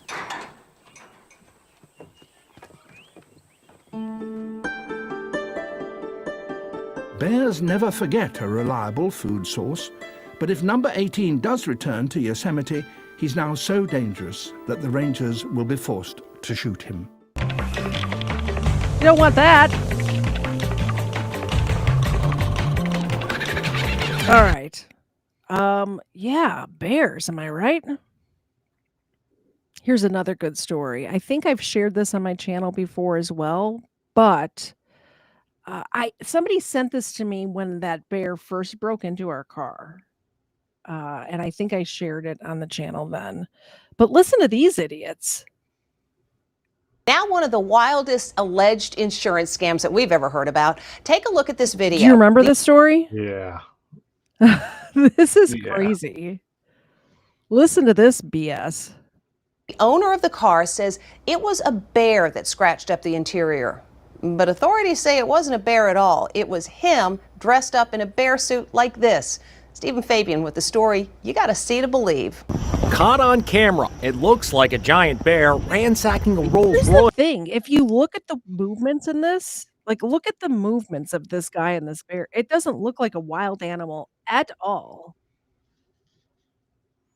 And here a massive beast appears to tear apart a Mercedes. Now a ferocious bear seems to be at it again, ripping into another Mercedes. How could a bear target 3 cars on the same property in Lake Arrowhead, California? Turns out it's alleged to be a giant hoax. Authorities say it was actually a human wearing a bear costume, much like this one, using sharp metal-like claws to scratch up the interior of the cars. And then that fraudulent I would insurance... just like to point out how uniform these scratches are. Exactly spaced evenly apart, and 1, 2, 3, 4, 5, 6 fingers? Really? How dumb is this person? And then that fraudulent insurance claim was turned in. One of the wildest, dumbest alleged fraud schemes I've ever heard of. The California Department of Insurance released this photo of the bear costume and kitchen meat shredders they say were used to pull off a $141,000 insurance fraud claim. Operation Bear Claw led them to the arrest of 4 suspects. So, how were they caught? All right, so here I am in the bear costume, digging around in the back seat of a car here, and as hard as I try, it's pretty difficult to mimic the exact motions of a bear. Look closely at the surveillance footage. Do those arm motions look like those of a real bear? And check out those wrinkles in the bear costume. One more thing. This is what a car typically looks like after a real-life bear attack. Totally trashed. Not neat little scratches like these in this alleged fraud. All 4 suspects are charged with insurance fraud and conspiracy. Crazy. So, let's see.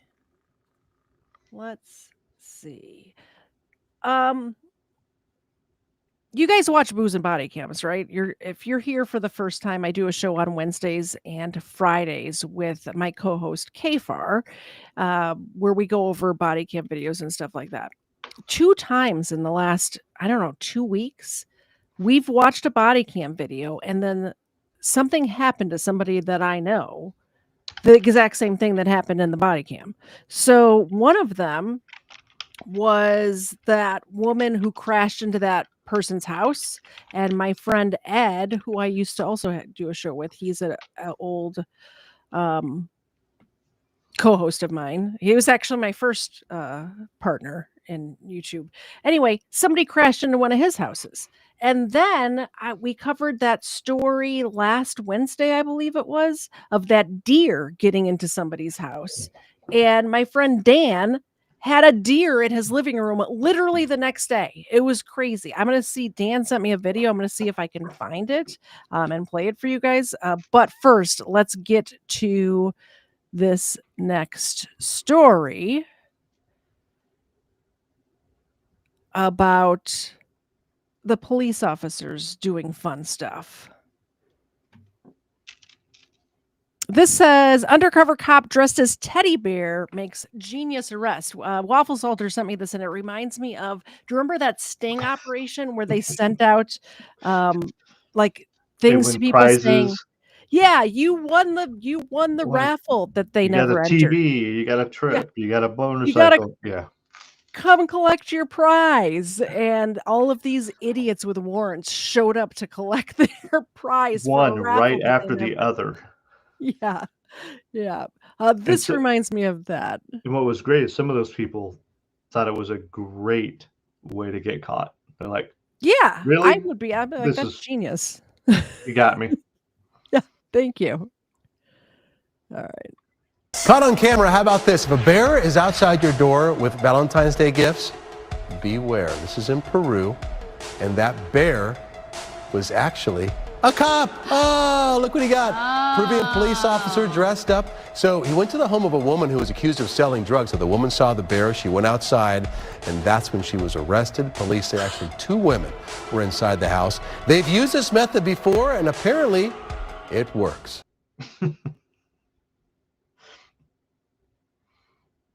Works every time. Oh, somebody sent me a Valentine? Oh, that's nice. All right. Here's one that just made me laugh. It's not really crime related or anything, but I did say that we wanted to share stories that will make people laugh and make people smile. Carla says, fantastic stream. Goes along with mine earlier. Thank you. Thank you, Carla. I appreciate the support. Don't forget, guys, if you make any donation at all, we will wake the dogs up for milk bones. They will wake up for this. Watch this. Hey, Ava, do you want a milk bone? Do you want this? Do you want a milk bone? She's so close to waking up. Come on. This is literally your only job. Your only job in life is to look at the camera, smile, and eat milk bones. It's a tough life for these. And make you look like you don't know what you're talking about. I know, right? Look, Zena's awake. Hi, Zena. Hi, Zena. Watch this. She'll perform too. Watch this. Hey, Zena, shake. Thank you. She's the best dog. Watch this. Let's show you the difference. Hey, Ava, shake. I said shake. Shake. Okay, she didn't really want to do that. I have to give her another milk bone. Thank you. Zena's the best. Zena, shake. Okay, there you go. I mean, some dogs are better than others, just saying. Well, when you keep calling her a terrorist, when she's actually a terrorist. she's a freedom fighter. She's a terrorist. She's a freedom fighter. All right. This one, like I said, it doesn't have anything to do with crime or anything like that. It's not a news story, but it made me laugh so stinking hard earlier today that I wanted to share it with all of you. And hopefully you get the same joy in your heart that this video gave me earlier. It says, if you're having a bad day, just turn on Indian Christmas music. Let's take a listen.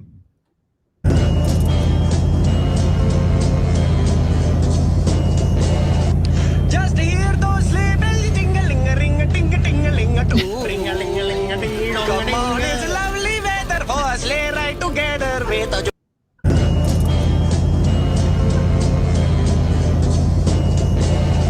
Just hear those sleigh bells ding-a-ling-a-ring-a-ting-a-ting-a-ling-a-too. Ring-a-ling-a-ling-a-ding-dong-a-ding. Come on, it's lovely weather for a sleigh ride together with a I love it. This is the last video. I'm going to see if I can find that video of the deer in Dan's house. And I think Weapon said he sent me something as well. So we'll get to this next, or this one that I had lined up for last. And then we might have some bonus material if you guys are into it. It is 10 o'clock. I was planning to go for 2 hours, but there are also 113 people here, and I don't want to disappoint you guys. So let's see what we can find.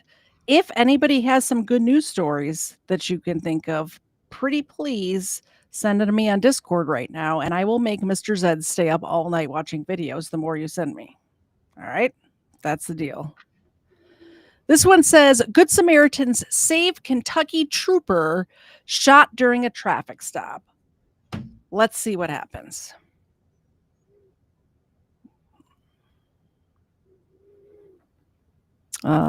Warning.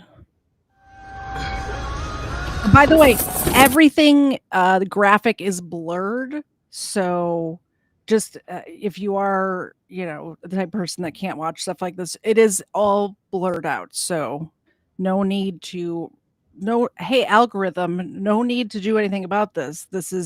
It's all already edited and blurred.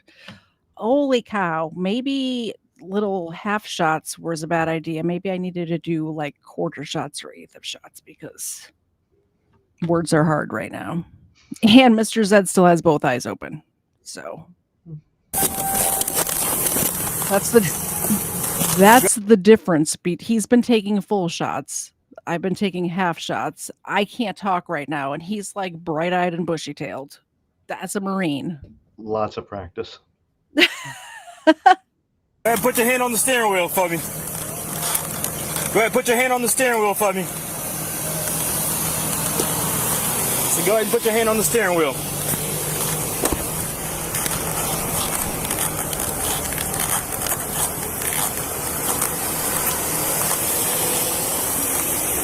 What's going on? The reason why you're not your driver seatbelt on? It was. Huh? It was. It was. You got the driver's license? Can you roll down the back window? What's going on, bud? Good, good. You got the driver's license on you? If you want to comment, just start talking and I'll pause it. I'm looking for these other videos real quick. How do I pause it on my end? Okay, you're not wearing your seatbelt.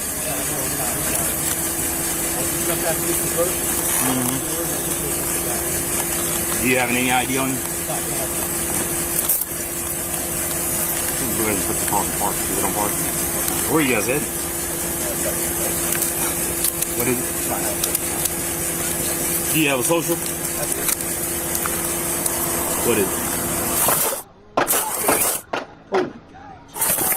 Yeah, it was muted and blurred, YouTube. Muted and blurred.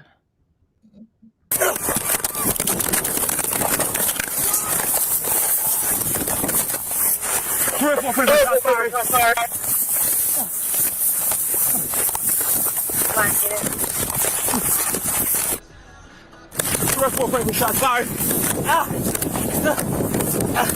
Careful with your 20.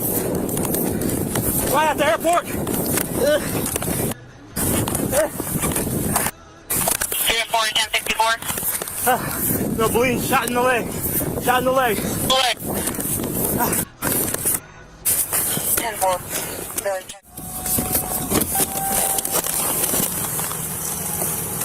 'Go ahead and put your hand on the steering wheel for me.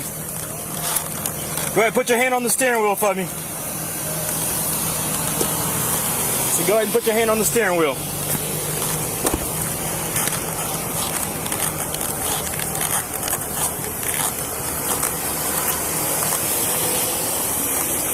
What's going on?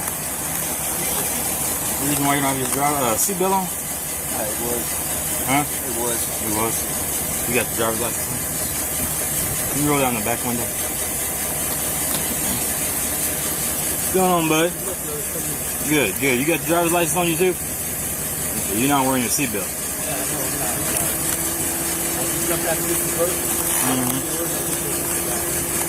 Do you have any ID on you? Go ahead and put the car in park because they don't park. Where are you guys headed? What is it? Do you have a social? What is it? Nice.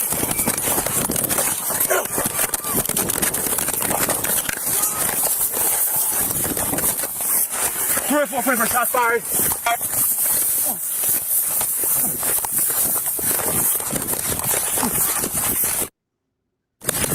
For shots fired. Careful with your 20. Right at the airport. 304 1064. No bleeding. Shot in the leg. Shot in the leg. 10-4. The EMS, did you get a description of the vehicle? Or what they had on? 10-4, Stat Ross subject. Just get back. Get back. Just get back.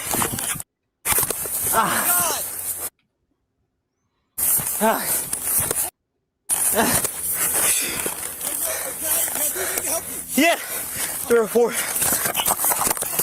Please. 304, go ahead. What do you want to do? Bleeding on the leg. Tourniquet? Yes, please. Oh my God, are you okay? Oh my God. Look at this hero just run it up from out of nowhere. No, this is the guy that was in the driver's seat of that vehicle. Oh, was it? Yes. So who what shot? I'm sorry, I was pulling The- videos. the passenger is the one that ended up shooting. He runs out of the passenger side. This guy gets out of the driver's seat with his hands up. Oh my gosh. That's why the cop was telling him, just stay away, because he doesn't know if he's coming to try and finish him off. Yeah. When he Holy real- cow. When he realized just- he wasn't there to do that, he'd come over to help. He's like, all right, I'll take some help. I got this piece of lead in my leg. I need to Holy stop cannoli. bleeding. Yeah, I just watched the very first part of this. I haven't watched the whole thing. I'm reacting.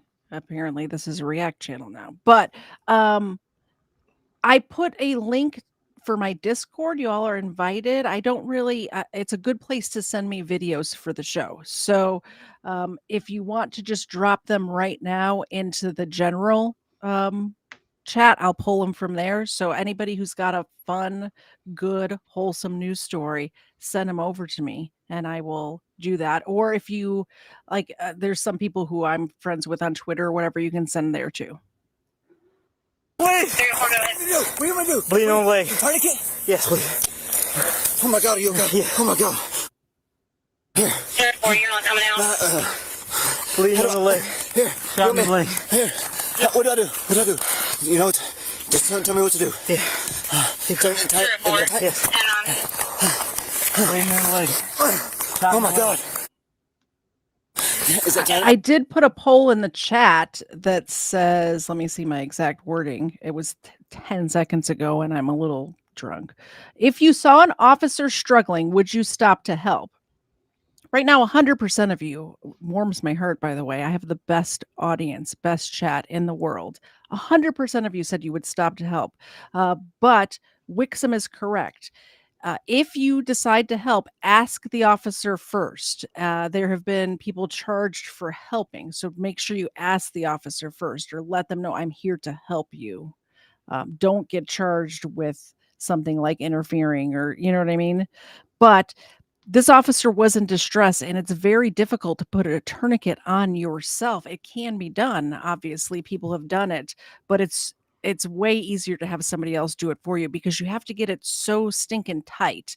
And, you know, it's like your brain has this thing that happens where it's difficult to hurt yourself, even if it's for your own good. So ask the help. Ask to help first, I guess is the point.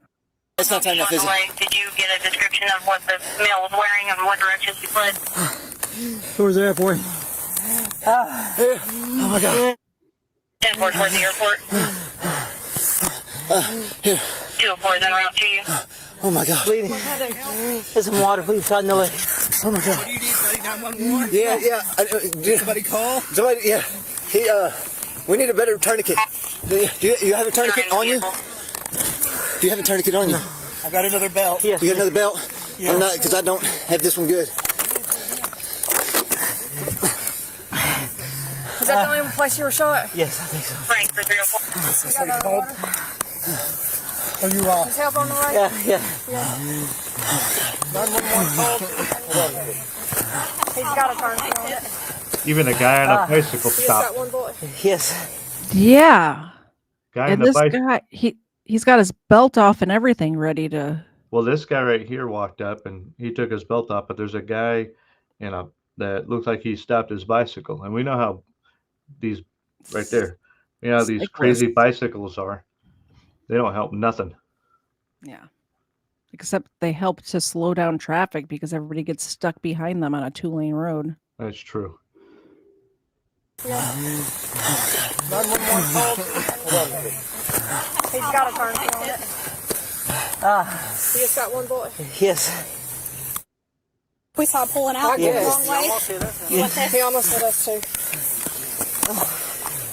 Oh, you know who these two are right here? This is the fresh. No, who are they? It's a mother-daughter. They're both nurses. That's amazing. perfect people that you would want for something like this. I mean, a doctor might be, but actually, for something like this, I think I would rather have a nurse, right? Yeah. I just opened it. 911's already been called. Is that the guy in the black truck? The gray. He almost hit us, dude. I was like, what is this guy doing? If I'd have been 15 seconds earlier, he'd have knocked me right off my bike. Did he shoot you? Yeah. Oh my God. I mean, I don't know. I didn't see it.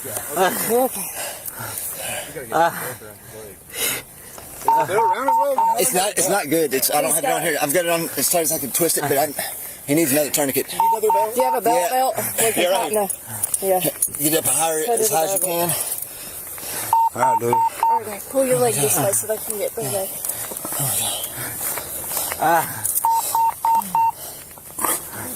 I'm sorry, man. And this guy right here, Yes. the guy in the gray T-shirt right here, I believe he is with the two women. I think it might be the husband or something, but he's also got some medical stuff in his background from what I remember.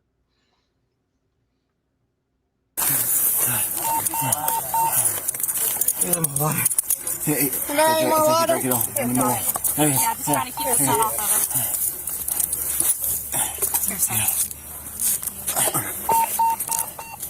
Is that good? Where are you? I don't know if I can get any tighter or not.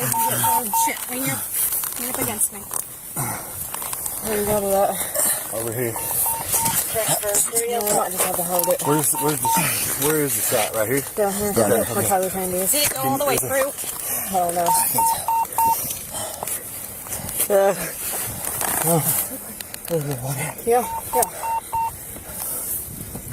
Would you like for me to do that? Yep, it might be easier for you. I'm just trying to stand behind him so he has something to lean up against. Y'all see good? You okay? Stay with us. I'm sorry. Stay with us. You're all right. Stay awake. We're almost here. Where's 911? I hear sirens. You ready for more? Just stay with us. You want me to pour it on your head a little bit? Yeah? Right.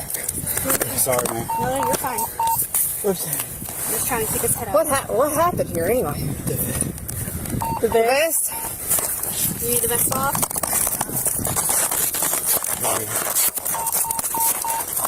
You alright? Yeah. So what's your name? We're sorry about this. Who shot you, bub? Is that guy? The guy in the black truck that just about hit us going out. Hey, stay with us. He's gone. You okay? Stay away. Stay with More water on your head? You got it. Yeah. Anybody got any more water in their vehicle? Where is water, baby? You guys see an ambulance coming? I heard them, but I'm sorry, man. You just tell me what to do. You okay? You ready for another drink? Look at me. You married? No? Got a girlfriend? Any kids? Yes. Yeah? How many? How many kids you got? Huh? One. Oh, what's her name? Brianne? Yeah. That is perfect nurse behavior. She's distracting him. So what are you rattling? Are you trying to hide yourself eating candy right now? No. You're not very good at it. Let me tell you what we're hearing. That's what we hear. It's my midnight snack. Anyway, what I was saying was you could tell she's a nurse because she knows exactly what to do. And it's something that people might not think of, but she's having him focus on something else while they do what they need to do to help him, which is amazing. Nurses are amazing, by the way. Shout out to all the nurses in the chat. You guys are the best. What's your unit number? 304. 204? 304. Unit number 304, go ahead. You get the airport locked down? Yes. The truck went that way. It was a black Ford pickup. It was a newer. It was a Dodge. Was it Dodge? No, he just about hit us. We had to swerve over to. I was like. 304 radio. You can switch to B. All units need to be on B per 204. We need an ambulance like now. You ready for another drink? They're Talk to me. They're coming.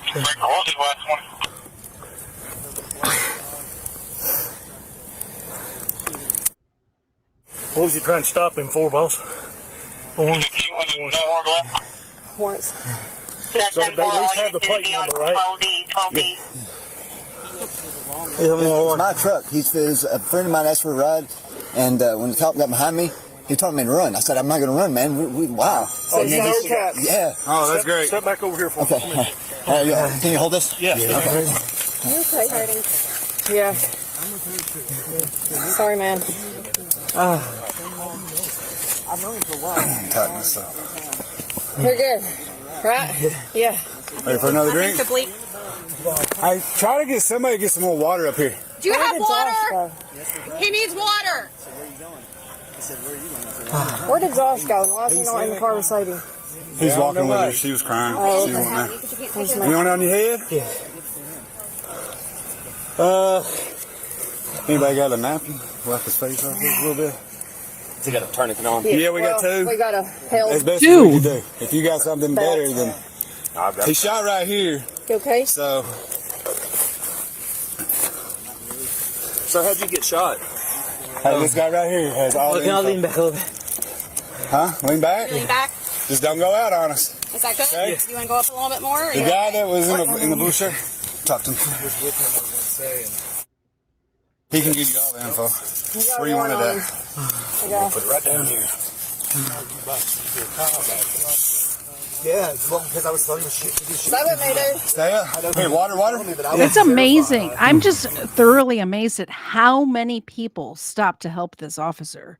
It wasn't just one or two people. It was a whole group of people. They saw someone in need of help and they stopped their lives for that moment. And it's really restoring my faith in humanity right now. A lot. You let me know if you need ambulance. You okay? Yeah. I'm going to need everybody here. This is going to be a state trooper that's been shot.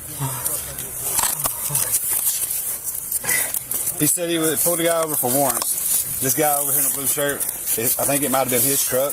And when he got behind him, the guy tells him to run. And he's like, no, I'm not running. So he gets out of the truck and the other guy steals his truck, I think. Okay. Yeah. But he knows everything. We come up, the truck almost hit us. All right, sir, this is going to hurt on your leg. This guy's over here laying in the grass. Let's see this here. Is it shot more than back a once? little bit. Yep. How far back is he allowed to go? Can he go all the way down? He can lay all the way down. Okay. You pour it on your forehead? Just don't go out on the side, brother. She's just going to be right up in the corner. Operation's going to be right up in the corner. I won't put it in your eyes or your nose or nothing like that. Can you give me? More water. I don't know if it's full, but... Can we pour it in there? 11:44. You're okay. That goes the rescue squad going up. You ready for it? You want a drink or no? Here's small. Let them know that they are going the wrong way. It's going to be at the airport. I need them at the airport. You want another shot? Oh, yes. You need more? Yeah. I'm going to pour it across your forehead and you go back, okay? Cool you off a little bit. I'm going to pour it on your neck a little bit. Is that good? Yeah. The shooter is here at the airport. We have measured along the way. I'm afraid to. These guys right here, as soon as they step I'm seeing in. them all pass the airport. They're passing on man of war. Wow. That was an amazing video. I love it. Where was that out of? Don't know. Chat, where was that out of? I didn't know if it said at the beginning of the video. I'm not sure. I'd have to go. It's gone now. Sorry. But it's a state trooper. Georgia or a Florida state trooper or an Arkansas state trooper. Yep. That poor truck is not going to make it. So the other night on Booze and Body Cams, we watched a deer break into somebody's house, and when they saw the window and the screen cut, or it looked like the screen was cut, apparently the deer just dove through it, but they called the police saying, hey, I hear somebody in my house, the window's broken, somebody needs to come. And they go in and there was a deer in there. Literally the very next day, my friend Dan, who you might see in the chat from time to time as Aimless Gamer, A deer broke into his house too. But before we get to that, waffle salter for $20. Thank you very much. I appreciate it. Cheers, good sir. Thank you. Ooh. And don't forget, you don't have to do $20 every time. You guys can do like $2 or $5. Because these dogs, look at them sleeping on it, literally sleep. Zena's got her face hidden, sleeping on the job. Yeah, I'm talking about you. I'm talking about you, ma'am. You're working right now. What are you doing?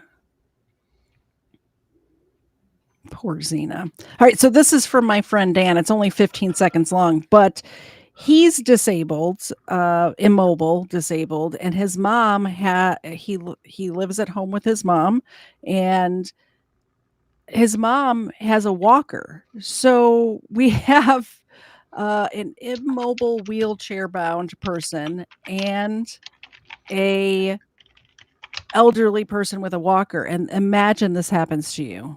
Just imagine. Is there no sound? Oh, there we go. Fuck. Come on, go out the door. Please go out the door. I don't know who to. Breaking and entering. This deer is breaking. Buddy, you gotta go this way. And entering. Oh, fuck. Come on, go out the door. Messing everything up. Please go out the door. Please. Good I don't know who to. Please go out the door, good sir. What are we doing? I just thought it was crazy that twice in like the span of a week and a half, I cover something on Booze and Body Cams and then it happens to a friend of ours. Isn't that nuts? I feel like I need to stop covering. I don't want to be a curse on my friends that this stuff keeps happening to them, right?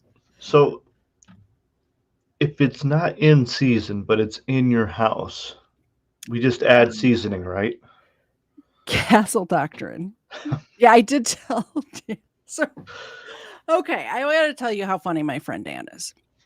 I said, "Oh my gosh, that's so scary." And what he says back to me is, "It was super scary for me because deer eat vegetables."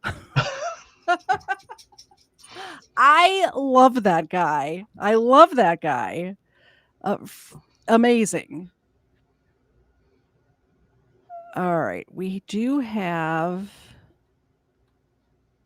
Okay, this one we did cover on Booze and Body Cams before, but it is a super feel-good story. Ed 209. Can you do this every Sunday? I mean, it's up to my co-host. So we'll talk about it. We'll see. You guys like the feel-good stories? If you like the feel-good stories, I can do feel-good stories for sure. Hey guys, this is from Ed. He loves you very much. Would you like a milk bone? Okay. They said yes. Here you go, Zena.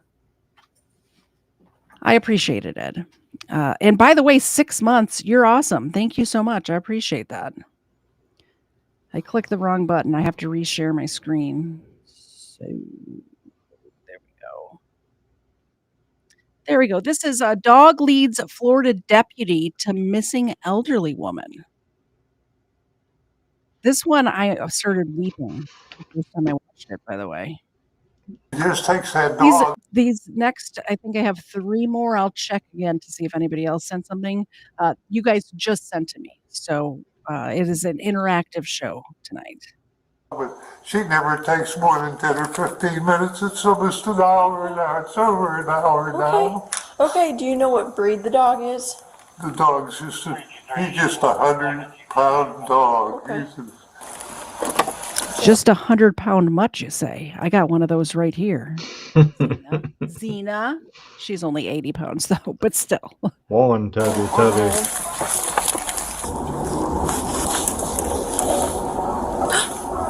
There's the dog. Hi, baby.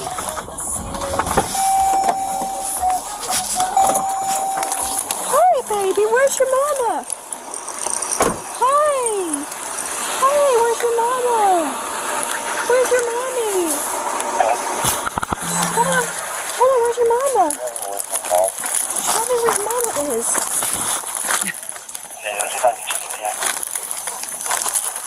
Show me.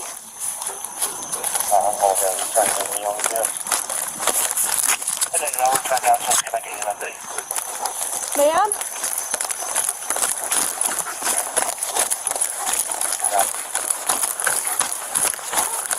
I've got you, ma'am.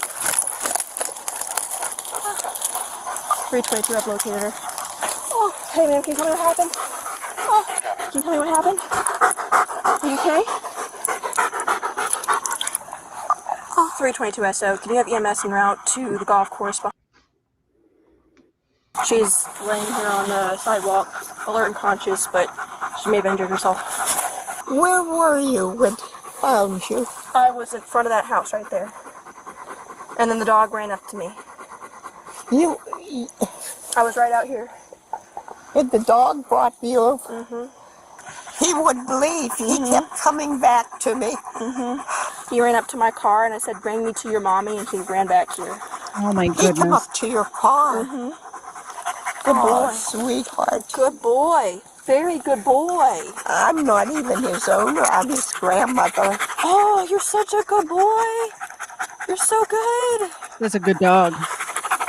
Also, by the way, blonde dog. Blonde dogs are the best. I'm just saying.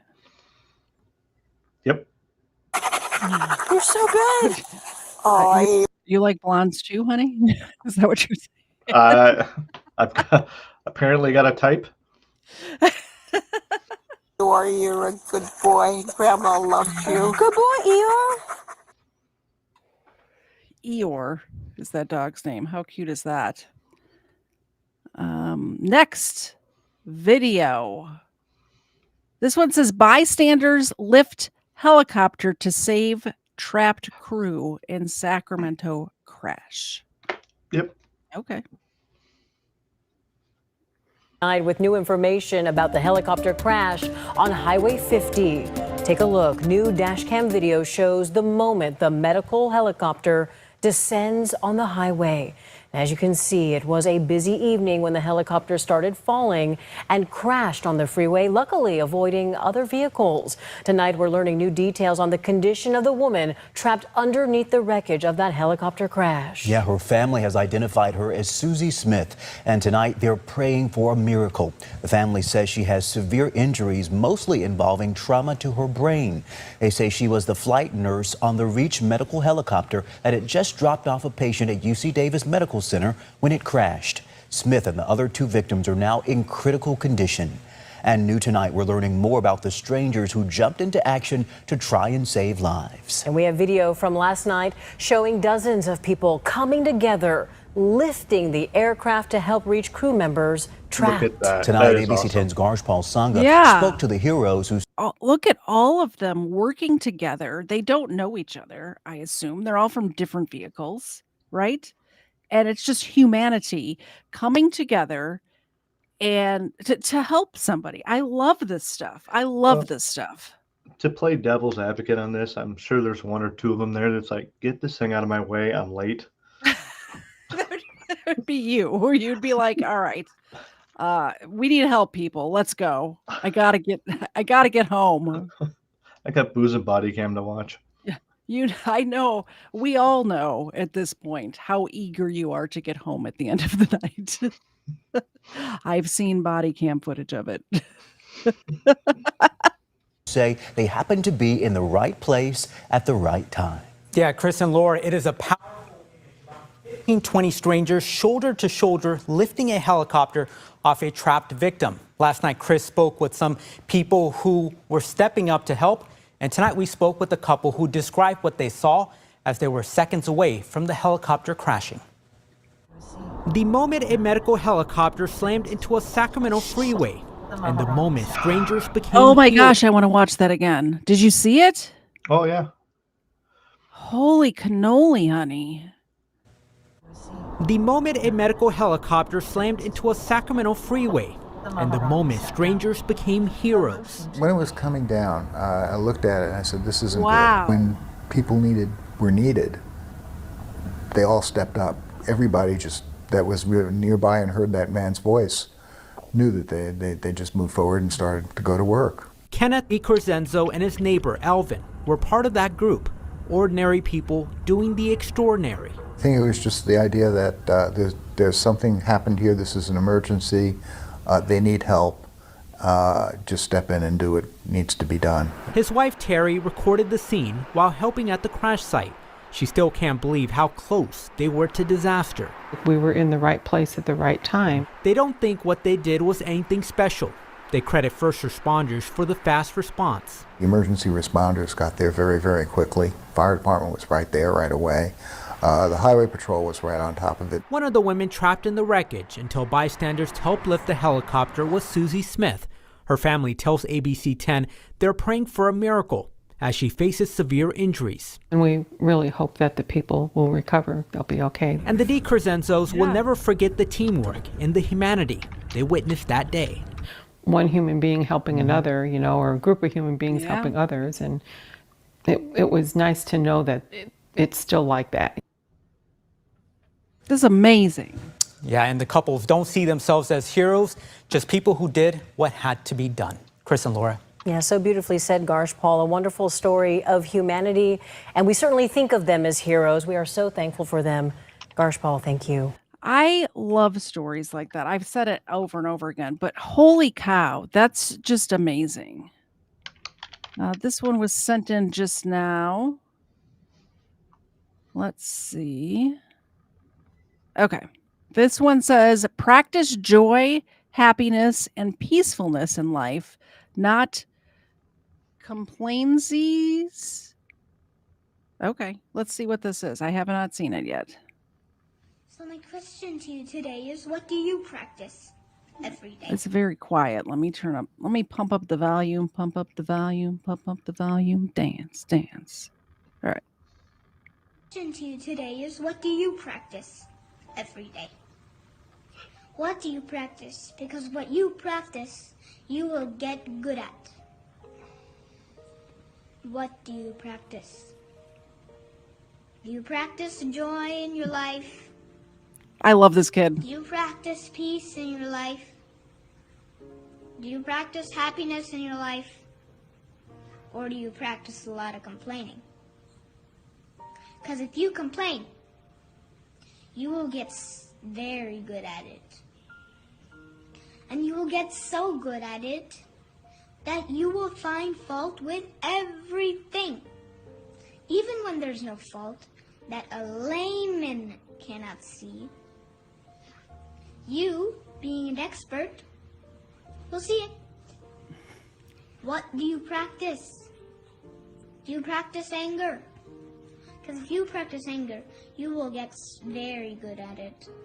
And you will get so good at it that the most trivial you'll think. Trivial thing will make you angry.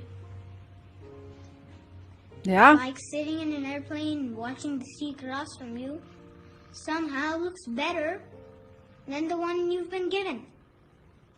And that is so unfair of the airlines. What do This you kid is practice? smart. Do you practice being worried? Because if you practice being worried, you will get very good at it. And you will get so good at it that everything will worry you, including the buffalo you don't have. So I propose, if this is true that it's a question of practice, then I propose you practice joy. That's amazing. Perfect video. I feel like we should end it there, but I do have other videos that people have sent me. So I should have saved, if I would have known what it is, I would have saved that for the end, because that is perfect advice from that child. Practice joy. Walk the earth with joy in your hearts, and you will find joy around you. If you are negative all the time, it becomes a habit. You don't want negativity to become a habit. Next video. This one says rescues, near misses, and good Samaritans top 10 or top 8 ring safety moments. Okay. Don't forget to hit the like button. If you do like this type of show, I need to know it, and YouTube needs to know it, so they recommend it to other people. So pretty please practice hitting the like button and sharing and subscribing. I appreciate it.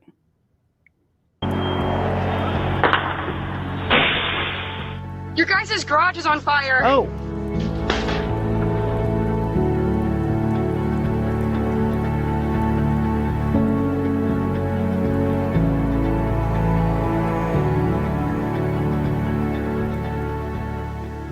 Erica.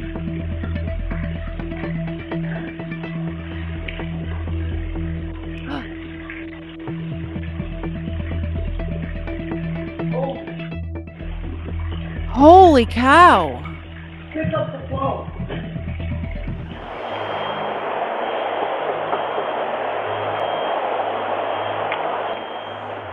Hi. Hello? Hello, yeah, do you read the smoke coming out of the top of your house? Yeah, I will. Oh, wow. They weren't home, and he went in and saved their dog. That's amazing. If this was me, I'd be like, break the window, get the dogs out. That's Like, what he was talking to Yeah. the owner on the Ring camera. Yeah. Yeah, I'd say the same thing.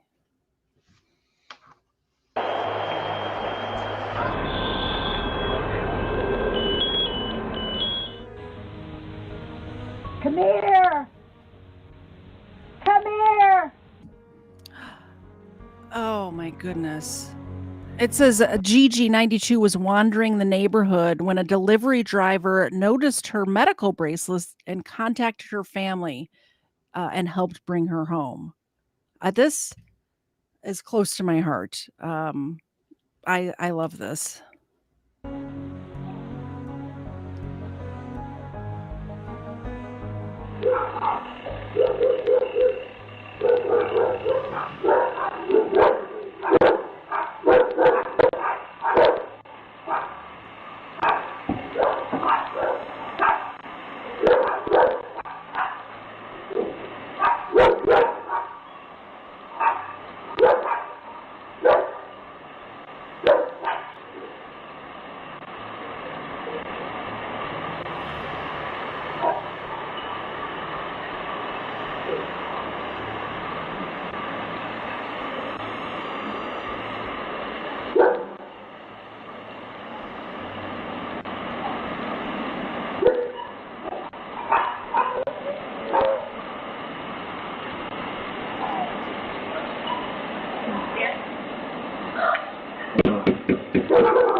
Let's give him a second.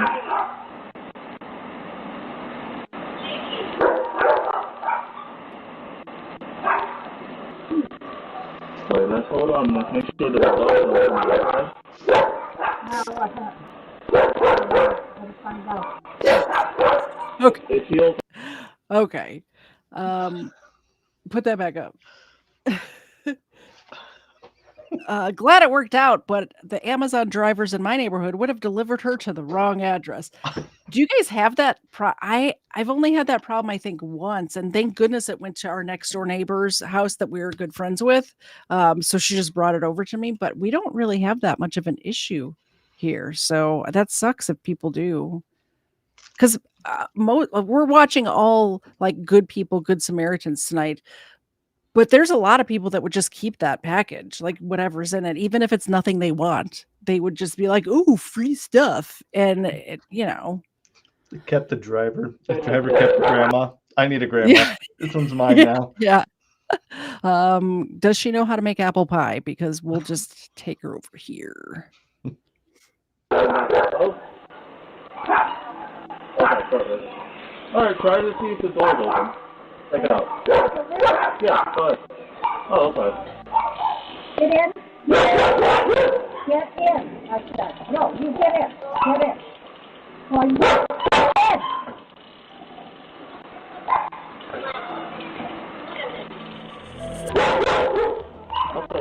she's dead now. Do you have another $1?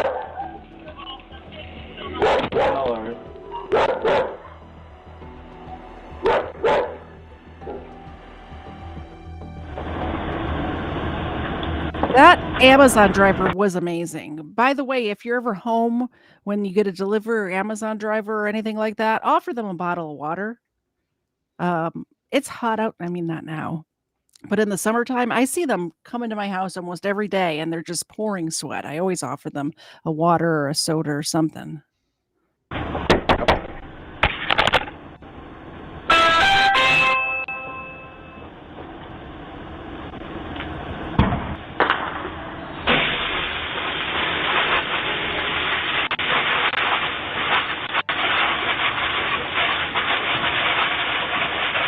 He just grabs their. I don't even know if I would have thought of that. That's smart, and I mean that could have caused. They could have lost everything. You never know what a fire's going to do, right? Yep.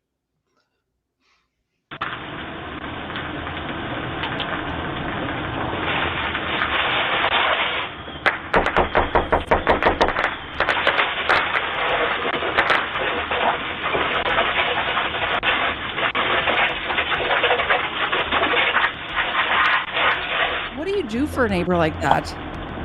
I mean, if we saw this on our Ring camera, I would have to like create an elaborate gift basket to bring to this person, you know? Bottle of whiskey. Figure out who he was, because it looks like he was just driving by. His car's right there. Figure out who he is, and then get him something nice.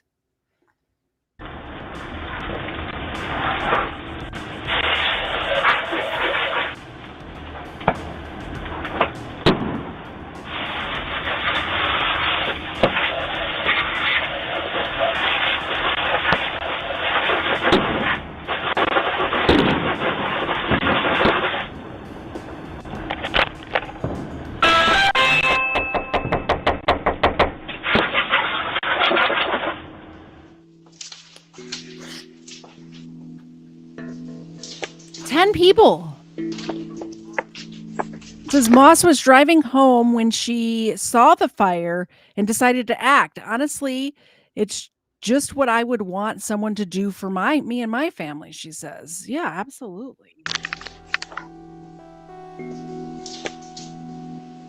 Your guys' garage is on fire.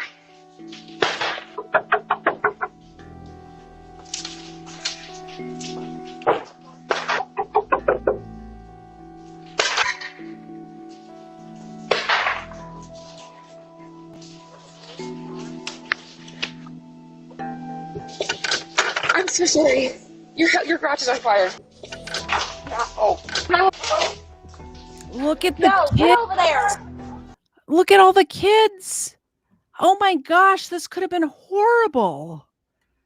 Michelle says my neighbor came running out of the house once with a grease fire. I ran and asked for the flour right away and put it out. That's amazing, because some people don't know that you can't just put water on a grease fire. It makes it spread. So not only good that you knew what to do, but you acted. That's amazing.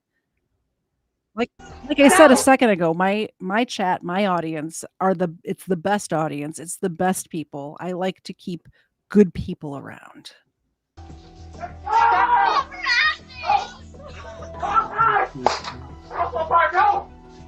Look at all those kids. Another one. Get over here now. Another one. Get over here now. Well, a family of 10. So now they're all accounted for because the dad's over in the garage area.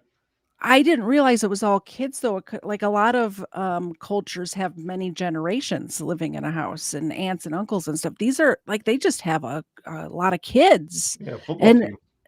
Well, and here's the thing: is a lot of times kids, when something's scaring them, they'll run and hide, which is the worst thing you could do in a fire. So thank goodness they got them all out. That's amazing.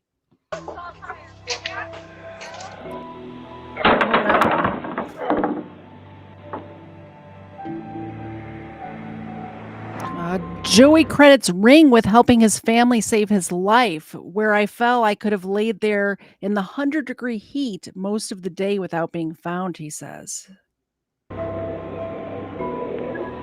Dad, are you okay? I called him and I said, are you okay? And he said, huh? I said, are you okay? He said, what? And I said, are you okay? And he said, I'm fine, okay. And then Was he on the ground? No. He was holding his head. Let me see the picture of it. That's kind of picture it. Oh. Hey, Joey is down on the front porch down in Dallas. Can you run over and check on him? He's like literally on the porch right now. And they have good enough neighbors to go check on him. Good people all around. And we're lucky. I mean, for I that. think you've had our Tim come and check on me before too. Like, I forget what was happening. Was it when the snake was trying to break in our house? Maybe. I just remember you not being home one time and I needed help, and Tim came running over. I can't remember what it was for. Yeah, it wasn't a snake because I was in Afghanistan at that time. I don't. Yeah, you go to Afghanistan and then critters are trying to break into our home when I needed you the most.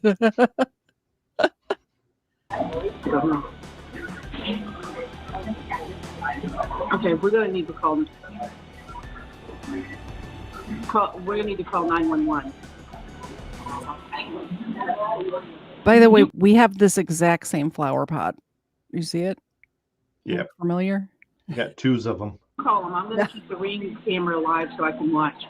All right. Bye.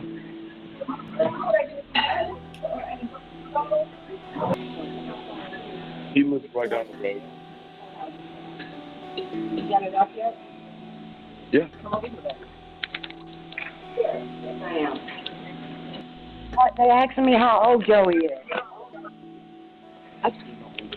Oh, he is 60. 60. Cody is on his way to you. He's 60 years old.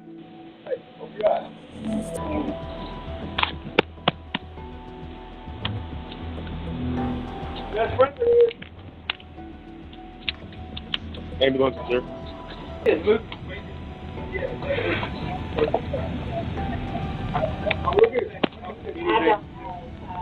His wife started on the ring on the dash.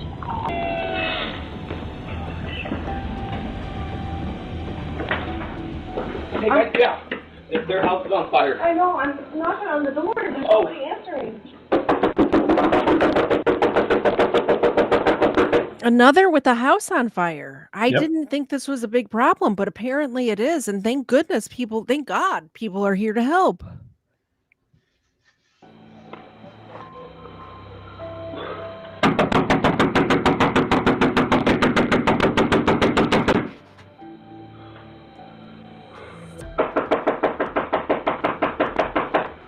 Can I help you?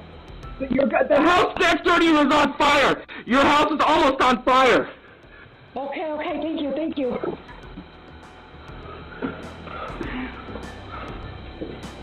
You can see, like, look at the light on the trees. This is a big fire. What is GWOT? Global War on Terror. Oh, yeah, she's right here. This is who we're fighting. Right there. Look at her. I can't with you tonight.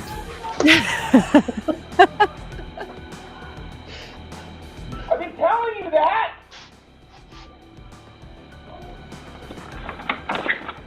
Can you help me? Yeah, come on. Can you help me? Come on. Give me her, Come on. please. Come on, baby.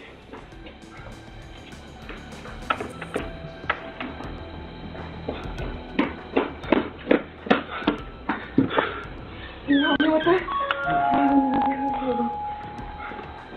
How many does she have? Oh, it's a lot. Second one he's ran away with.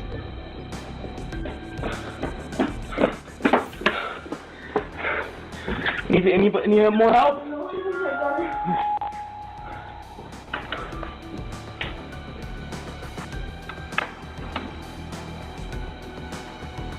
She got her kids out and then went and got dressed. So I get it. Yeah, I mean, yeah. Husband warns wife about a fire nearby. Okay. Sarah, get out of the house! Sarah! Wake up! Sarah! Wake up! Get out of the house! Wake up! Sarah!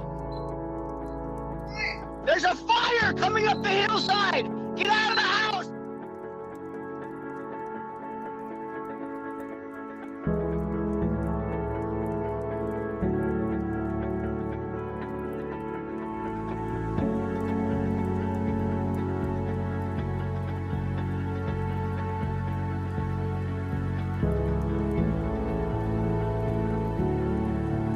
That was amazing. It's a good thing he had a camera on the inside of the house that actually had the audio aspect to it, so he could let her know. We have that, right? Yeah. Okay. I thought so. I've never tried. Oh, I did use it before, didn't I? I know the front doorbell has that. Yeah. But we have, I think, all of them except for the one on the north side of the house has that, where you can talk. All of them have the ability. Well, yeah, but that camera's mounted outside. Oh, yeah. So Yeah. I don't think you can yell at people in the driveway. I don't think you can hear it, but yeah. Yeah. All right. It is 11 o'clock at night. I know you guys sent me like a bunch more, but you guys seem to be enjoying this. You are making it known by your chat interaction, your likes, your super chats, all of that. So we are going to do this again. So I'm going to save some of them for next time. And this will be the last one. I can see Mr. Zed starting to get tight. He's all tuckered out, but he does go to work in the mornings at like 4:30. So it is like hours past his bedtime right now. This one says, Good Samaritans race to lift car off motorcyclist. Let's go. And with all the upsetting news in the headlines, this is the kind of story that reminds us there are still good people out there. After a car crashed into a man and a woman on a motorcycle, more Good Samaritans than you can count rushed in to help. It's heart-stopping video. A man and a woman on a motorcycle hit from behind by a car in the popular resort town of Myrtle Beach, South Carolina. You see the woman tumble off the bike, but the driver is trapped beneath the vehicle. Within seconds, total strangers spring into action. 1, 2, 3, 4, 5, and the number keeps growing. Look at the Good Samaritans who rush over to help. 20 people. I would also like to point something else out. Hold on. But the driver is trapped beneath the vehicle. Within seconds, total strangers spring into action. 1, 2, 3, 4, 5, and the number keeps growing. Look at the Good Samaritans. And I would like to point out who these people right here who are not helping, who are filming. Well, there's somebody trapped underneath that car. I kind of hate that part of this video. Did anybody else notice that? Am I the only one seeing this? All of these people dropped what they were doing to help, running, literally running towards it. And this group of 4 people right here all have their phones out filming this. Rush over to help. 20 people. Now watch as they lift the vehicle. All together now. Even the driver of the vehicle gets out and tries to help. While everyone is giving it the heave-ho, you see the victim getting pulled to safety. He's identified as Alex James. On Facebook, he expressed appreciation to all the people who helped and also posted this, thanking the man upstairs. The bike can be replaced, but I can't. Love that story. Love you guys. Love you, honey. Love you too. I don't know. This is the first time we've done a show like this. Yeah. You guys seem to like it, right? I think we should probably do it again sometime. Do a poll real quick. All right. Well, you got to talk while I type the poll out because I don't have a video to play. Talk. What do you want? Talk about your show that you're starting. Oh. All right. So my brother and I, we are going to be doing a sit-down commentary show type of deal. Just talking about nonsense, just to get us together and do a little bit more stuff, interactive and, what do you say, Oh, just be brothers talking about crap.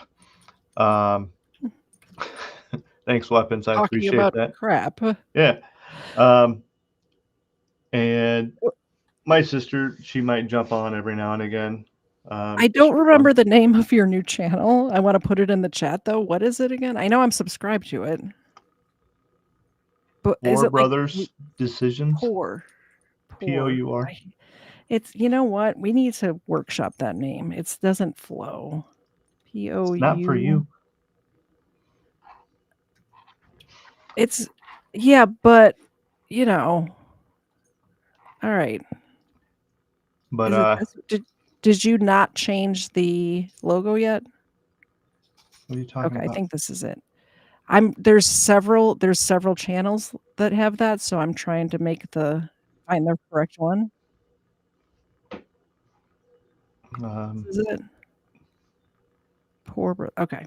I'm gonna put it in the chat right now. Please subscribe to to the Zeds, to all three Zeds. He's got 2 other siblings, so him and his brother, and possibly his sister sometimes.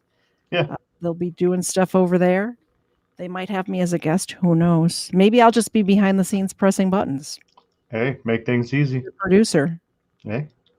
But yeah, we're just going to be talking about different stuff. I mean, we don't have any particular desire to talk about politics all the time. That's not what we're into. We're not into talking about any particular one thing, but we both have an interest in mechanics in one way, shape, or form. He's way more mechanically inclined than I am. He's literally a mechanic, right? Yeah. We both like to talk about different types of guns. We like history, stuff like that. So we're going to find different topics to talk about and just kind of go from there. So it's like a family channel, except with grown adults instead of exploiting children. Yeah, and we drink whiskey. So, yeah. He does do that for sure. So that's it. That's the show, guys. 95% of people who said no. Somebody doesn't like it. Somebody doesn't like us. They either don't like me or they don't like you. But the Good News Show is a go if you guys like it. Keep in mind the stories that we covered tonight are not new stories. They're, like I said at the beginning, they're just stories that made my heart happy. And I know during this time of year, right around the fall back time change, people get a little sad. And I wanted to brighten all of your days. So hopefully I've accomplished that task. We've accomplished that task. And yeah, we'll do it again. I don't know when we'll do it again, especially with myself having 2 scheduled shows a week, and he's going to schedule a weekly show. So we'll figure it out. But we'll definitely crayon munchers. only one crayon muncher in the Zed clan. And you're looking at him. So just me. Yep. Yeah, that's it. That's the show. I don't know how to end it because it's a new show. I usually have a spiel that I do. Oh, okay. Well, I'll say what have coming up. So the last time I did a video about a cold case that was recently solved, you guys seemed to like it, and I found another one that the story broke my heart. And thank goodness for modern technology, right? So we're catching criminals, we're putting them away. I love it. I'm going to make that video. Probably I have all of the research and the script written, so I just got to record it probably tomorrow, possibly Tuesday. Should be out Wednesday before Booze and Body Camps. And of course, as always, Wednesdays and Fridays at 8 p.m. Eastern Time. Kfar and I will be back with another episode or episodes of Booze and Body Cam. So we will see you then. That's the next time I'll be going live. But look for a video coming out on my channel. It'll be members only for 24 hours. And then speaking of members, next Saturday from 8 to 10, we are going to have game night with my wonderful members. If you're a new member, just check the like the communication, what's it called? there's a word for it. Waffle Salter bought too many drinks. I can't think right now. Community tab. That's the word I was looking for. Check the community tab. I will post members only announcements there. Thank you very much for everyone's support today. I'm going to hit the buttons to say goodbye. Say good night, Mr. Zed. Good night, Mr. Zed. And I'm on the wrong thing. That wouldn't be I need to make a new folder for this show. That's the problem right there. Good night, everybody. Bye, guys.